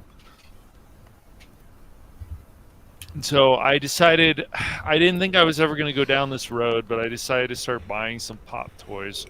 Unfortunately. Come on, man. Come on, man. I didn't think I was going to do that, but the that figure right there of Corin, that took me about 3 years to finally get the female version of her. So I worked. I couldn't believe that they had it at GameStop, and I was like, sweet, I finally could buy that. And then those 1992 trading cards from D&D. I bought those many years ago. They're amazing, and they're great also for if you're stuck with finding names for a character in a game. I have to admit, that's one thing I'm jealous of you having those trading cards. I don't know why I never collected those back in the day. I don't know. I bought those. I also have a pretty good Magic collection too, but my dad was a big collector, or is still a big collector, Baron. So I get a lot of that information from him. I remember waiting for the I think it was the Dark set many years ago when I was in Colorado Springs, and we went in there and bought a box or two, and those were the days. Waiting for cards. Yeah, so these are the 91, 92 cards. That I bought a whole set of these many years ago at a gaming convention, because my dad and I used to go to a gaming convention, and I would bring along a friend, and they had a whole set of these. I even have some that were holograms. I don't know where those are. I'd have to look for those, but yeah, that's the whole set of all those amazing looking cards. I do have some little cars too that I did collect when I was younger of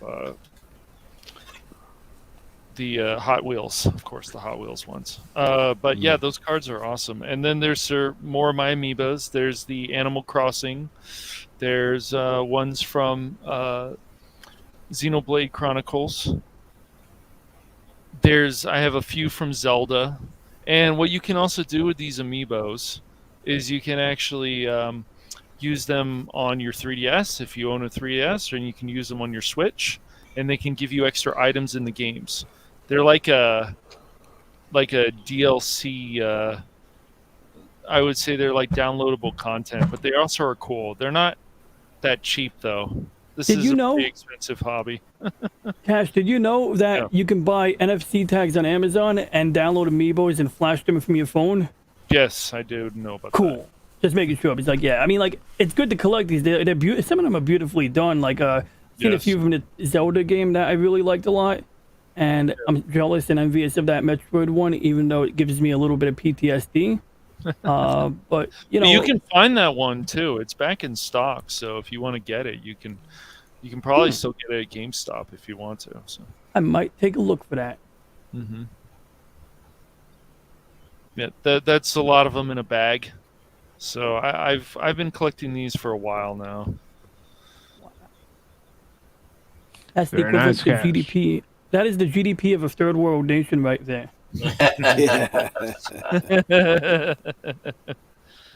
Yeah. So, let me ask you all this question. Are you ever afraid that you're going to run out of room for your collection? Yes. That ship has sailed. I think so. Yeah, I agree with DJ Ronnie. That ship has sailed. Yeah. I make room. Yeah. I like that answer. What about you, Troy? What about me? Are you ever afraid that you're gonna run out of room for your collection? I have had to economize space, and occasionally, every now and again, I do decide maybe this portion of my collection isn't what I want to focus on. Maybe it's time to liquidate. But I don't know. Maybe there'll come a day I might have to just acquire a bigger house. Bigger house with more rooms, more space to put your collection up. Yep. Yep, probably so. Very nice. Now, my other question for everybody is there anything out there currently that's been released, or something that you know is out there that was released years ago that you would love to add to your collection? I mean, the TOS phaser. I was watching Clobbering Times the other day, and Mark D with a C had a really nice TOS phaser.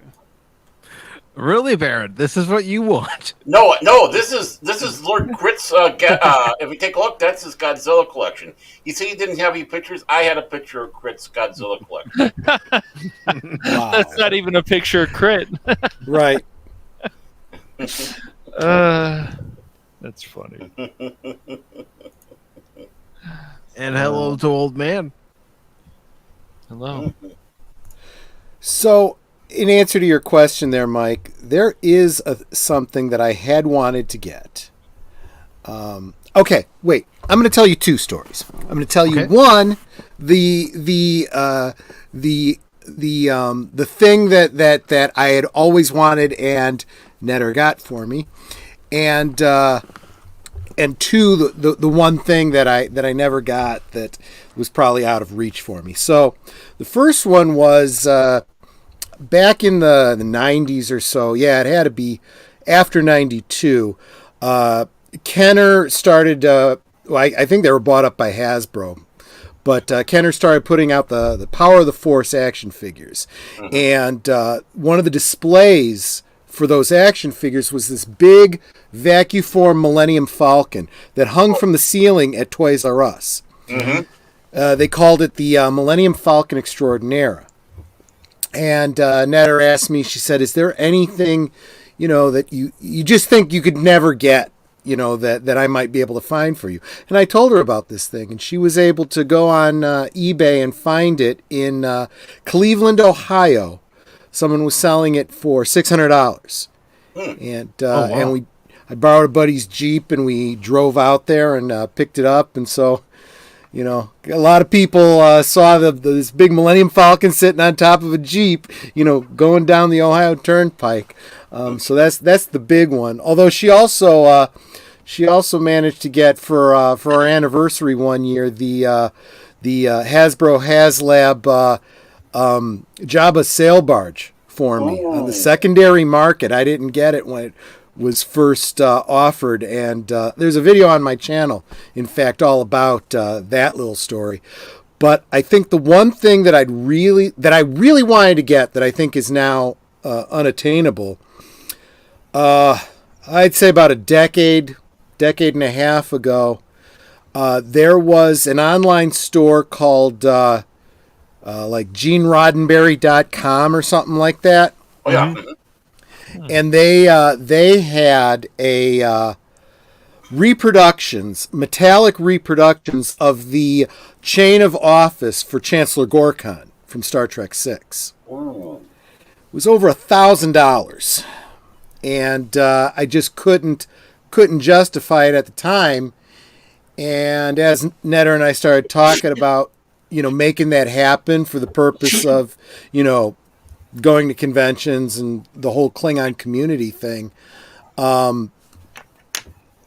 Roddenberry.com got shut down and closed up because Paramount, and so that never happened. So, been talking with a lot of guys in the costuming and Klingon community, and they're saying, you know what, just 3D print and whatnot, and I'm like, yeah, but there was something about that, official, I don't know. That's the one that got away. Having that official stamp on it, where that it's been authenticated. Yes, this looked like it should. Yeah, exactly. Well, oh well.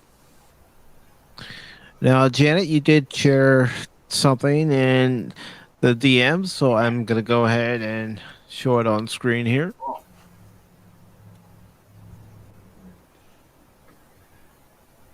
There she is.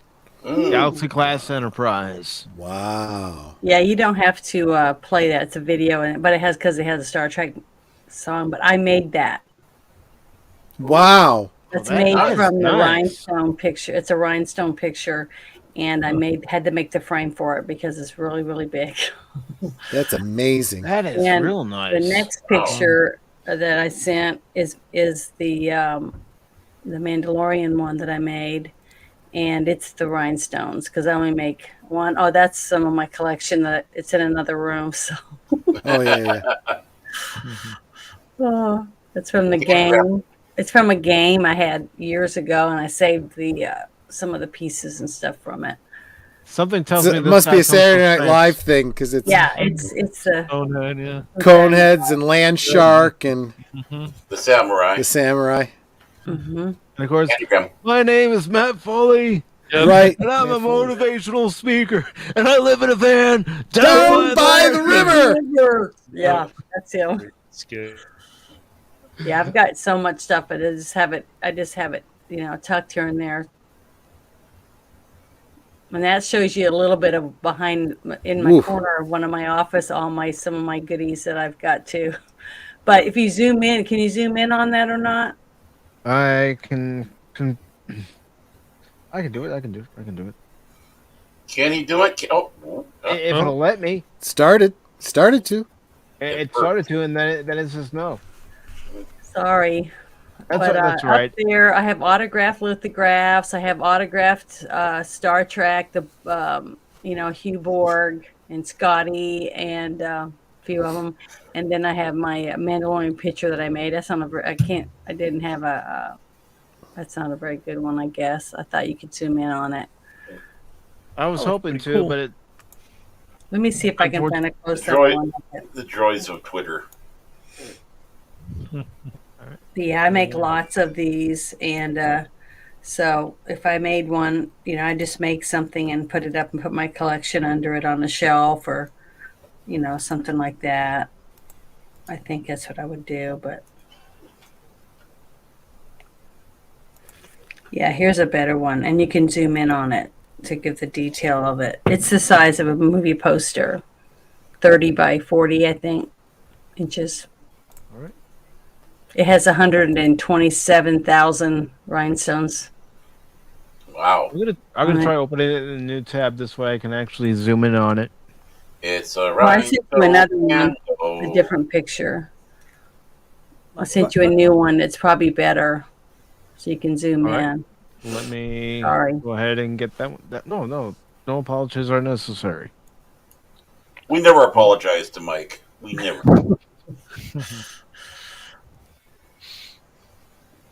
But yeah, let me go and zoom back in. 1 second.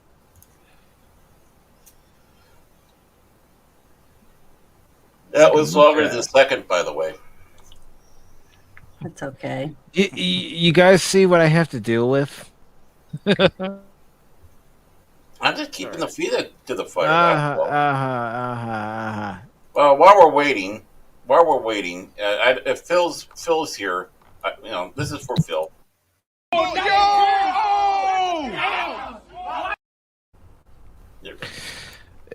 Yeah, Phil's obsession with Waffle House girl. Mm-hmm. All right. There we go. That is real nice. Mm-hmm. I wouldn't have the patience for that. I know I wouldn't.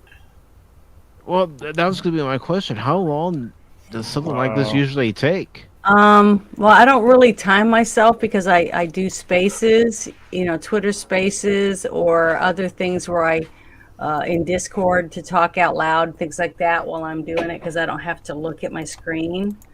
But I stretched that over the canvas over the frame and then put it down. And then I painted that edging black and then I decoupaged the picture and then I put the black or the paper, on the background of it, on the back of the picture, and then stamped my my logo on the back.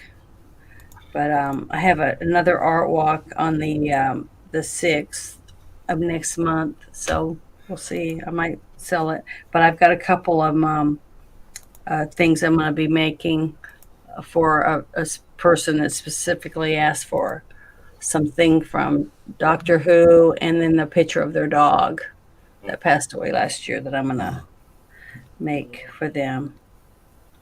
But I'm gonna send you one more thing of something I make out of used plastic bags. You know, like Walmart, Dollar General, Lowe's bags, and things like that. And I cut the bags up, and I call it plastic yarn, and then I crochet bags out of it, so it's recycled. And that's another thing. Usually when I frame the pictures I make, I cut my own mat, but I use an old frame that I clean up, paint, repaint, whatever. So it's got like a recycled element to it too. But those are bags that I've made out of plastic bags. If you could zoom in on that, you can see that that's made out of plastic. Wow. So, and they're like tote bags you can take to the beach. You put your towel and your sunglasses and stuff like that in it, and then you just wash it with the garden hose or whatever, and let it dry because it's just plastic bags. Wow. Impressive. And then I also make bags out of T-shirts. So, and then I try to make them, like collectible shirts that someone might used to want, from a band or whatever. And so I do a lot of recycled things, but they're collectibles, because I don't use a pattern, and I only make one of any of the bags that I make. So, because not everybody collects comic books and figurines. They collect coffee mugs, spoons, plates. Pretty much anything that somebody loves, they collect. It's a collectible. So, yes, definitely. Yeah, just wanted to bring that up. I collect dogs. Knives. Making those pictures, making these bags, it's a labor of love. Yeah, I enjoy doing it. It's very relaxing for me. So I like to make this, especially if you recycle something, taking something old and making it new. I enjoy that a lot. Yeah, it's like, recently a relative of mine made some shelves for a friend of theirs just using pieces of scrap wood. What's one person's junk is another person's treasure. I know some people would probably walk into my house and see all my Star Trek memorabilia that I have, and Star Wars memorabilia, my Cubs memorabilia, and say it's all junk. But that's just their point of view.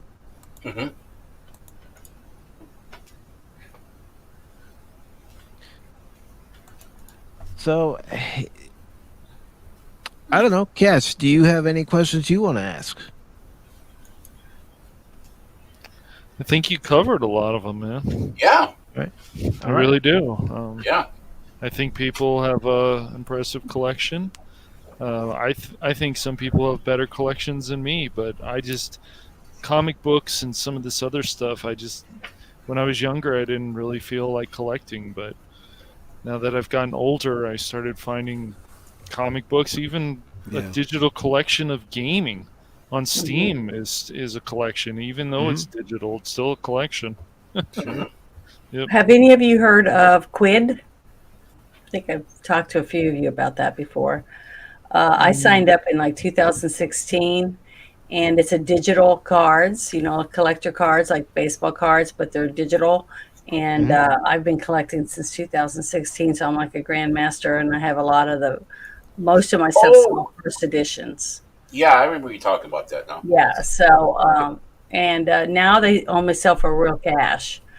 So, and I have tons of Star Trek, different collections, and like cow and chicken, and, just pretty much anything you can think of. I've been collecting them for a while. And I never thought anything of it. I just thought it was fun. It was just something to do on my phone. And the next thing I know, they said they were going to where you couldn't buy them with coins anymore. The coins that you would collect by coming every day or trading and selling to someone else. So now now you have to buy them with cash. I've made over $100 so far. So for something that didn't cost me any money. Just too bad. That's a nice return. Yep.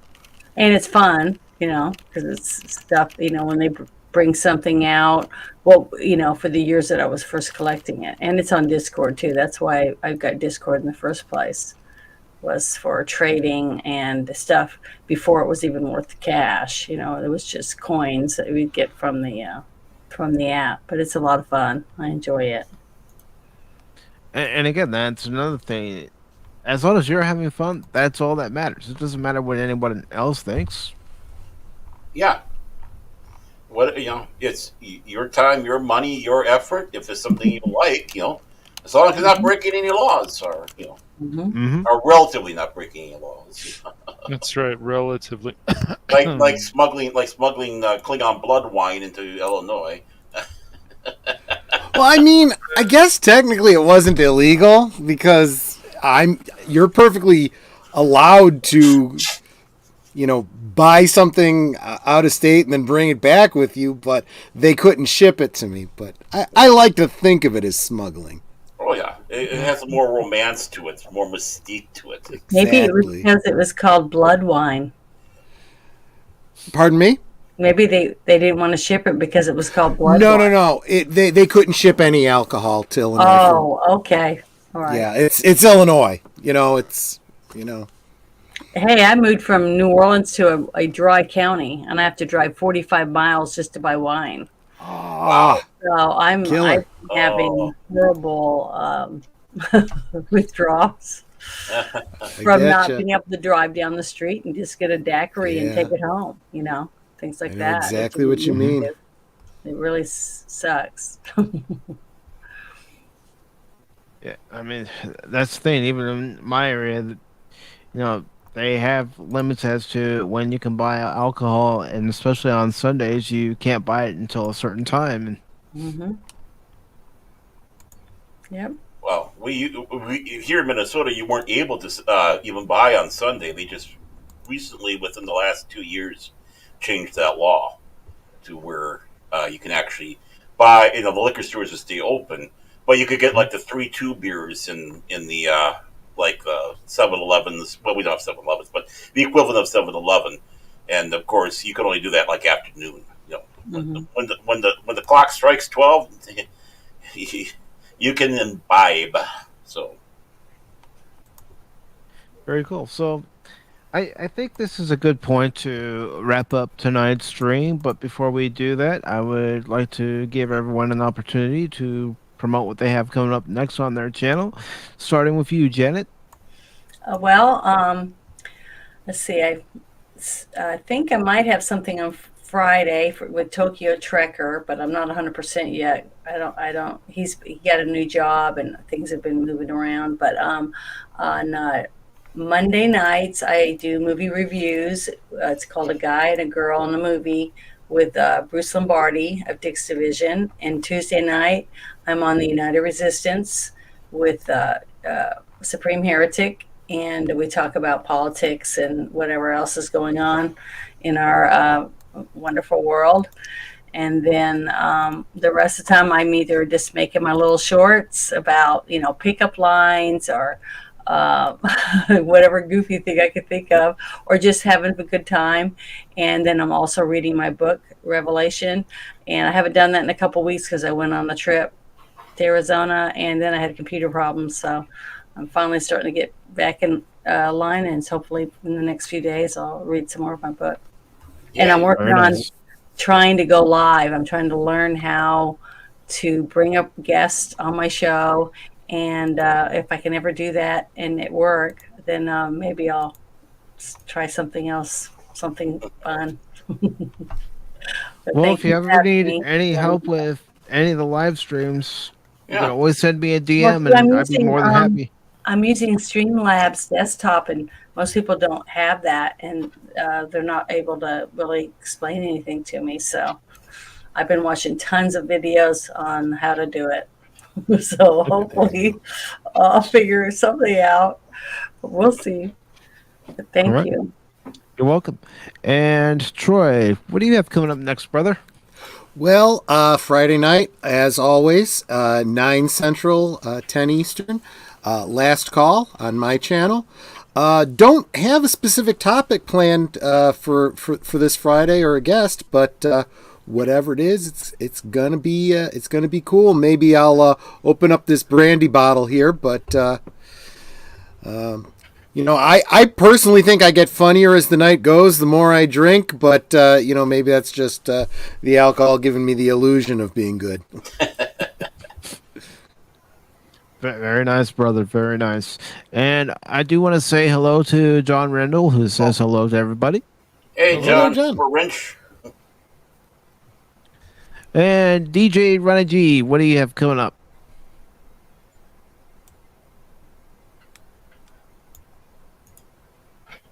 Not his volume. You're muted, buddy. You're muted, brother. Hello, hi, hello. Is anyone out there? No. Thank you. No, the show's over. Nice talking with you. All right, good night. But yeah, I don't have anything crazy interesting coming up, but I do a little bit of streaming, but tonight at 9 o'clock, I believe 9 o'clock New York time, I guess 8 o'clock you guys in the West time, Floral from Under a Rock will be streaming, and of course that means that we will have our penguin friend Punkwaddle on. So I do want to let you all know that, and if you want, I could drop a link in the chat. Please do. I most certainly will. And beyond that, I was going to share a video of my friend Puffy, but I'm going to just do it now because I have a small collection of turtles, and this is Puffy. What I like about her is her ears are very festive, bright orange. And, I pulled him out of the tank before sunset because I don't like to take him out after bedtime, so I knew I wouldn't be able to have them on tonight. So I figured I took a quick video, and so that's Puffy, my numero uno, first turtle I ever adopted, and she's a female. I've seen her lay eggs before. This is her stepsister, Squirtle. She's a bit darker and doesn't have festive ears, but she's unique. She's big too. She's kind of huge, and has a little gap. In fact, she might be a dude because I'm noticing her claws are starting to develop lately, and that's usually a sign you got a dude. But I've just never seen him prove it yet. It's just that, and he could do that thing that owls do. See, like she could, keep her head stationary. So I'm very proud of her abilities. They both know how to climb out of their tank and flop around on the floor and all of that jazz. But yeah, you can see the claws are a little bit longer than Puffy. Puffy's the other turtle. So I meant to show that earlier, but yeah, so stay tuned. If I ever find out she's a boy, I will let everyone know on a live stream.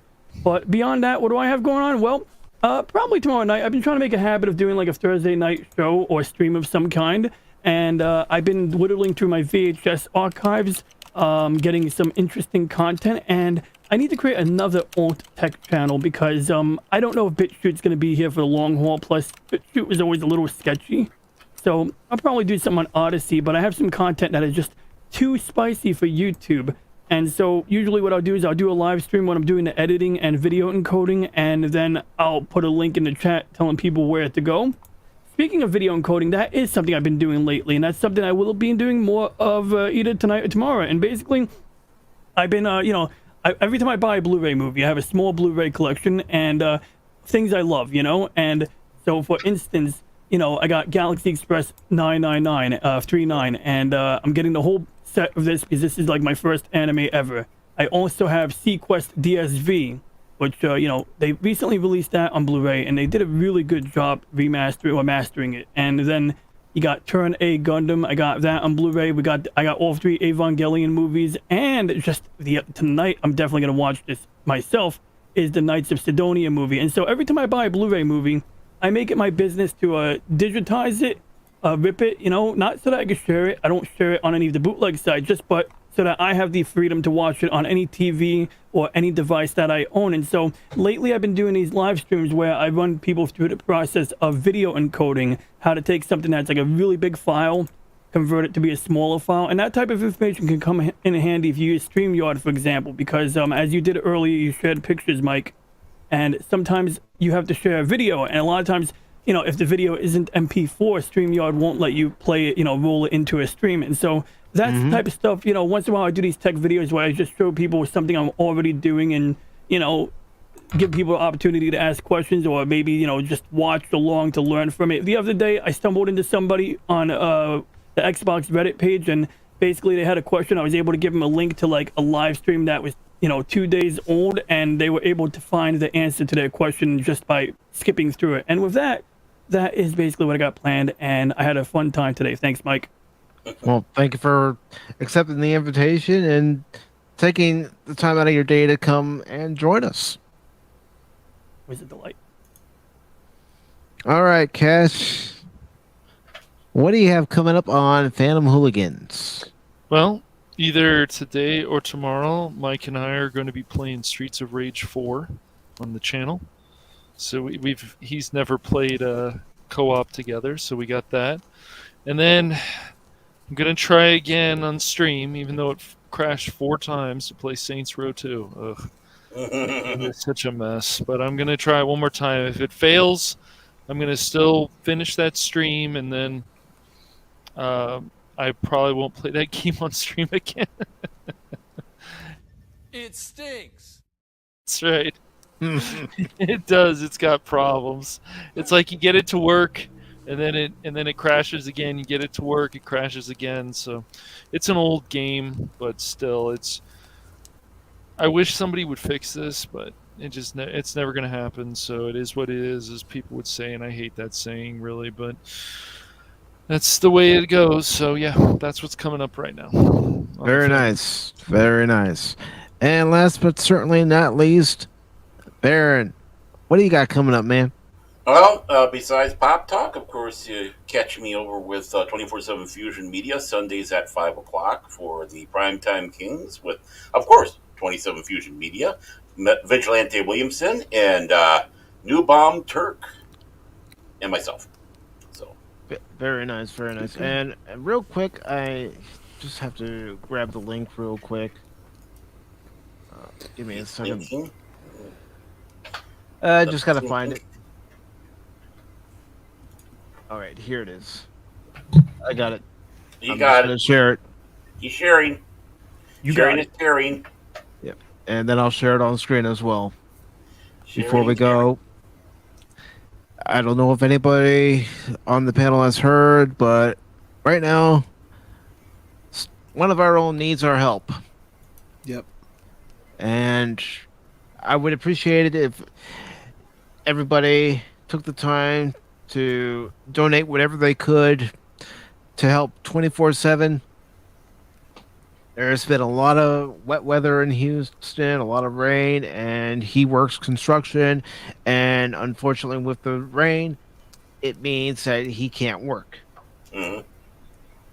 So please, if you can donate anything, I know 24 would appreciate it, and it would do him a great deal of help right now, especially with the way things are. And and again, I'm gonna post the link one more time. But please, if you can, let's help out 24, and this way, he doesn't have to worry. Nobody should have to worry.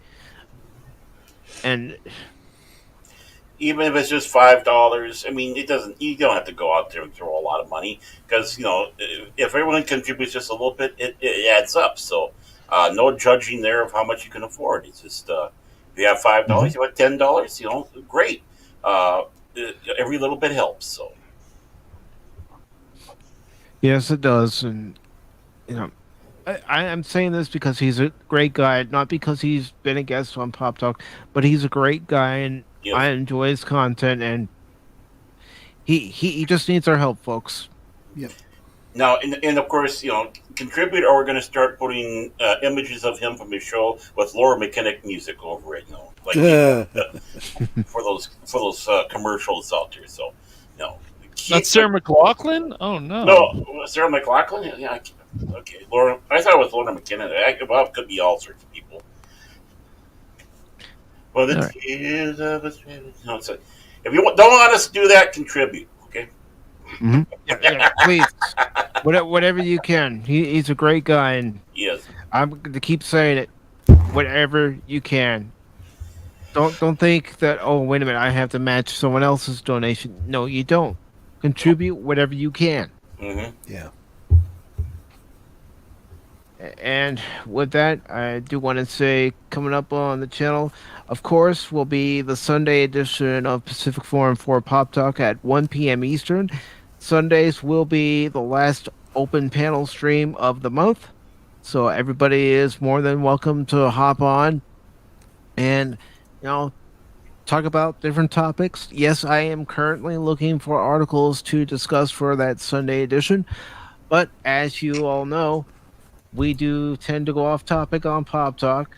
So if that happens, that's fine. It's an open panel. It's relaxed. The one that we had just last week, that was a lot of fun. Yes, it got wild, but you know what? That's what Pop Talk's supposed to be about. It's about having fun. The hell you say? Baron. But we're here to have fun. And speaking of having fun, yes, I'm gonna highlight him. Yep. Go to Brandon, the Anime Guy's channel. You're gonna have a lot of fun learning about anime and hearing his take on his favorite animes right now, and some of his least favorite animes, and some of his favorite animes of all time. Yeah. And speaking of you, Brandon, I've got to get you on the next collector stream. I know you're busy, so I can definitely work out a day that will work for everybody. It doesn't have to be a Wednesday. It doesn't have to be a Sunday. It can be, excuse me. Sorry about that. It could be any day that actually works. Any day, anytime. We almost lost him there, folks. And of course, Mike likes Brandon's channel because it helps him learn how to say Japanese names. Yeah. Everybody likes to poke fun at the fact that I can't say Japanese names, but you know he'll what? Get better at it. He'll get better at it. It's okay. You know what? There is someone here in the chat right now, and it won't be an edition of Pop Talk, and I can't leave the show without playing this because, again, it won't be an edition of Pop Talk without me playing this clip. Anonymous. Anonymous. Anonymous.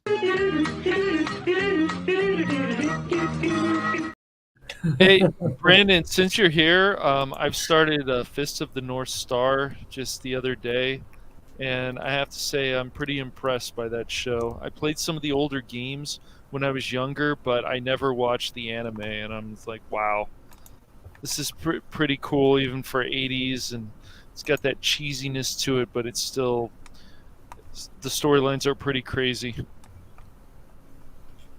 And that was from Brown Nose Money. So, You should watch Fist of the North Star. I have, Baron, but you're too busy with your OnlyFans. So yeah, you're right. That game's a lot of money, by the way. I also want to take the time to say thank you to each and every one of you who are on the panel. Troy, thank you very much for taking the time to be here with us tonight. I greatly appreciate it. Absolutely. Yeah, it's nice talking to you, Troy, on stream, man. Janet, thank you very much for taking part of your time to be here as well. Thank you. Good seeing you again, Janet. And flashing those eyes at us.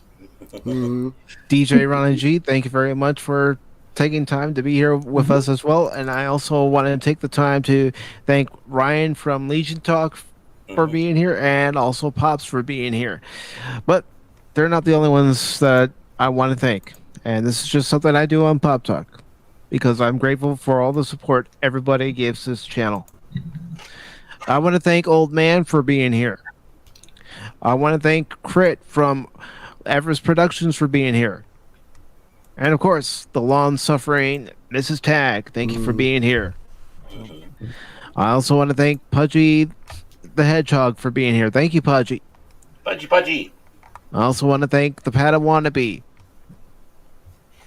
I also want to thank Phil McCracken. He's not a Scottish therapist. He just likes to drive us all nuts. Robots are still pretty cool, Phil, so shut up. Thanks. I also want to thank Low Specs Linux Laptop. Thank you for being here. Woo. Jet Sparks 373. Thank you very much. I didn't even see him sneaking. And our guest for next Wednesday, this gentleman right here, Matt Steven.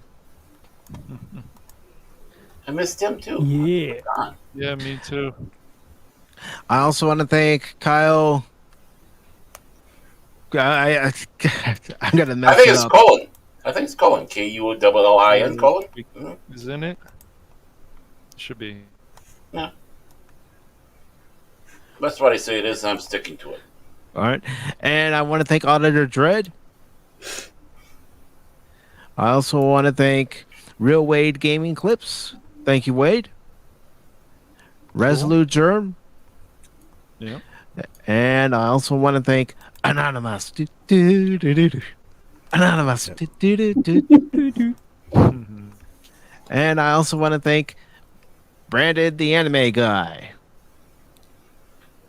So, ladies and gentlemen, this has been PACIFIC414 Pop Talk, the third collector stream. I'm your host, Mike. And as far as what content's coming up on this channel, well, there's going to be more Gotham Knights. So I just want to get that game done and over with. Plus, I will be continuing playing Hogwarts at some point. And I also, at some point, and I'm not saying it's all going to happen this week. I'm not saying it's all going to happen this weekend. It's going to happen over time on the channel. I need to finish God of War and Batman Arkham Asylum. Oh my Plus, I God! wanna play Who the hell cares? All right, Barrett. All right. All right. You know what? Fine. This is how we're gonna end tonight's Pop Talk. Cause you know what, Barrett? All right, youngster, out you go. Don't come back. Ever. Wow. And thank you, Captain Fandom Nerd.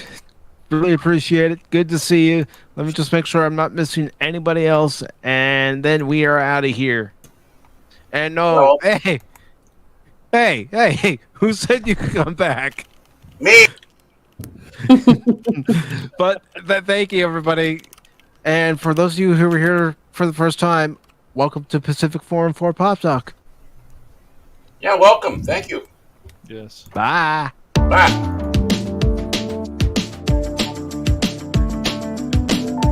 Pop Talk is where it's at, baby.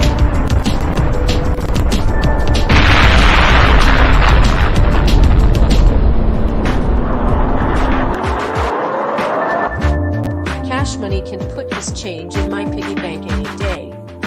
Cash Money. Oh my.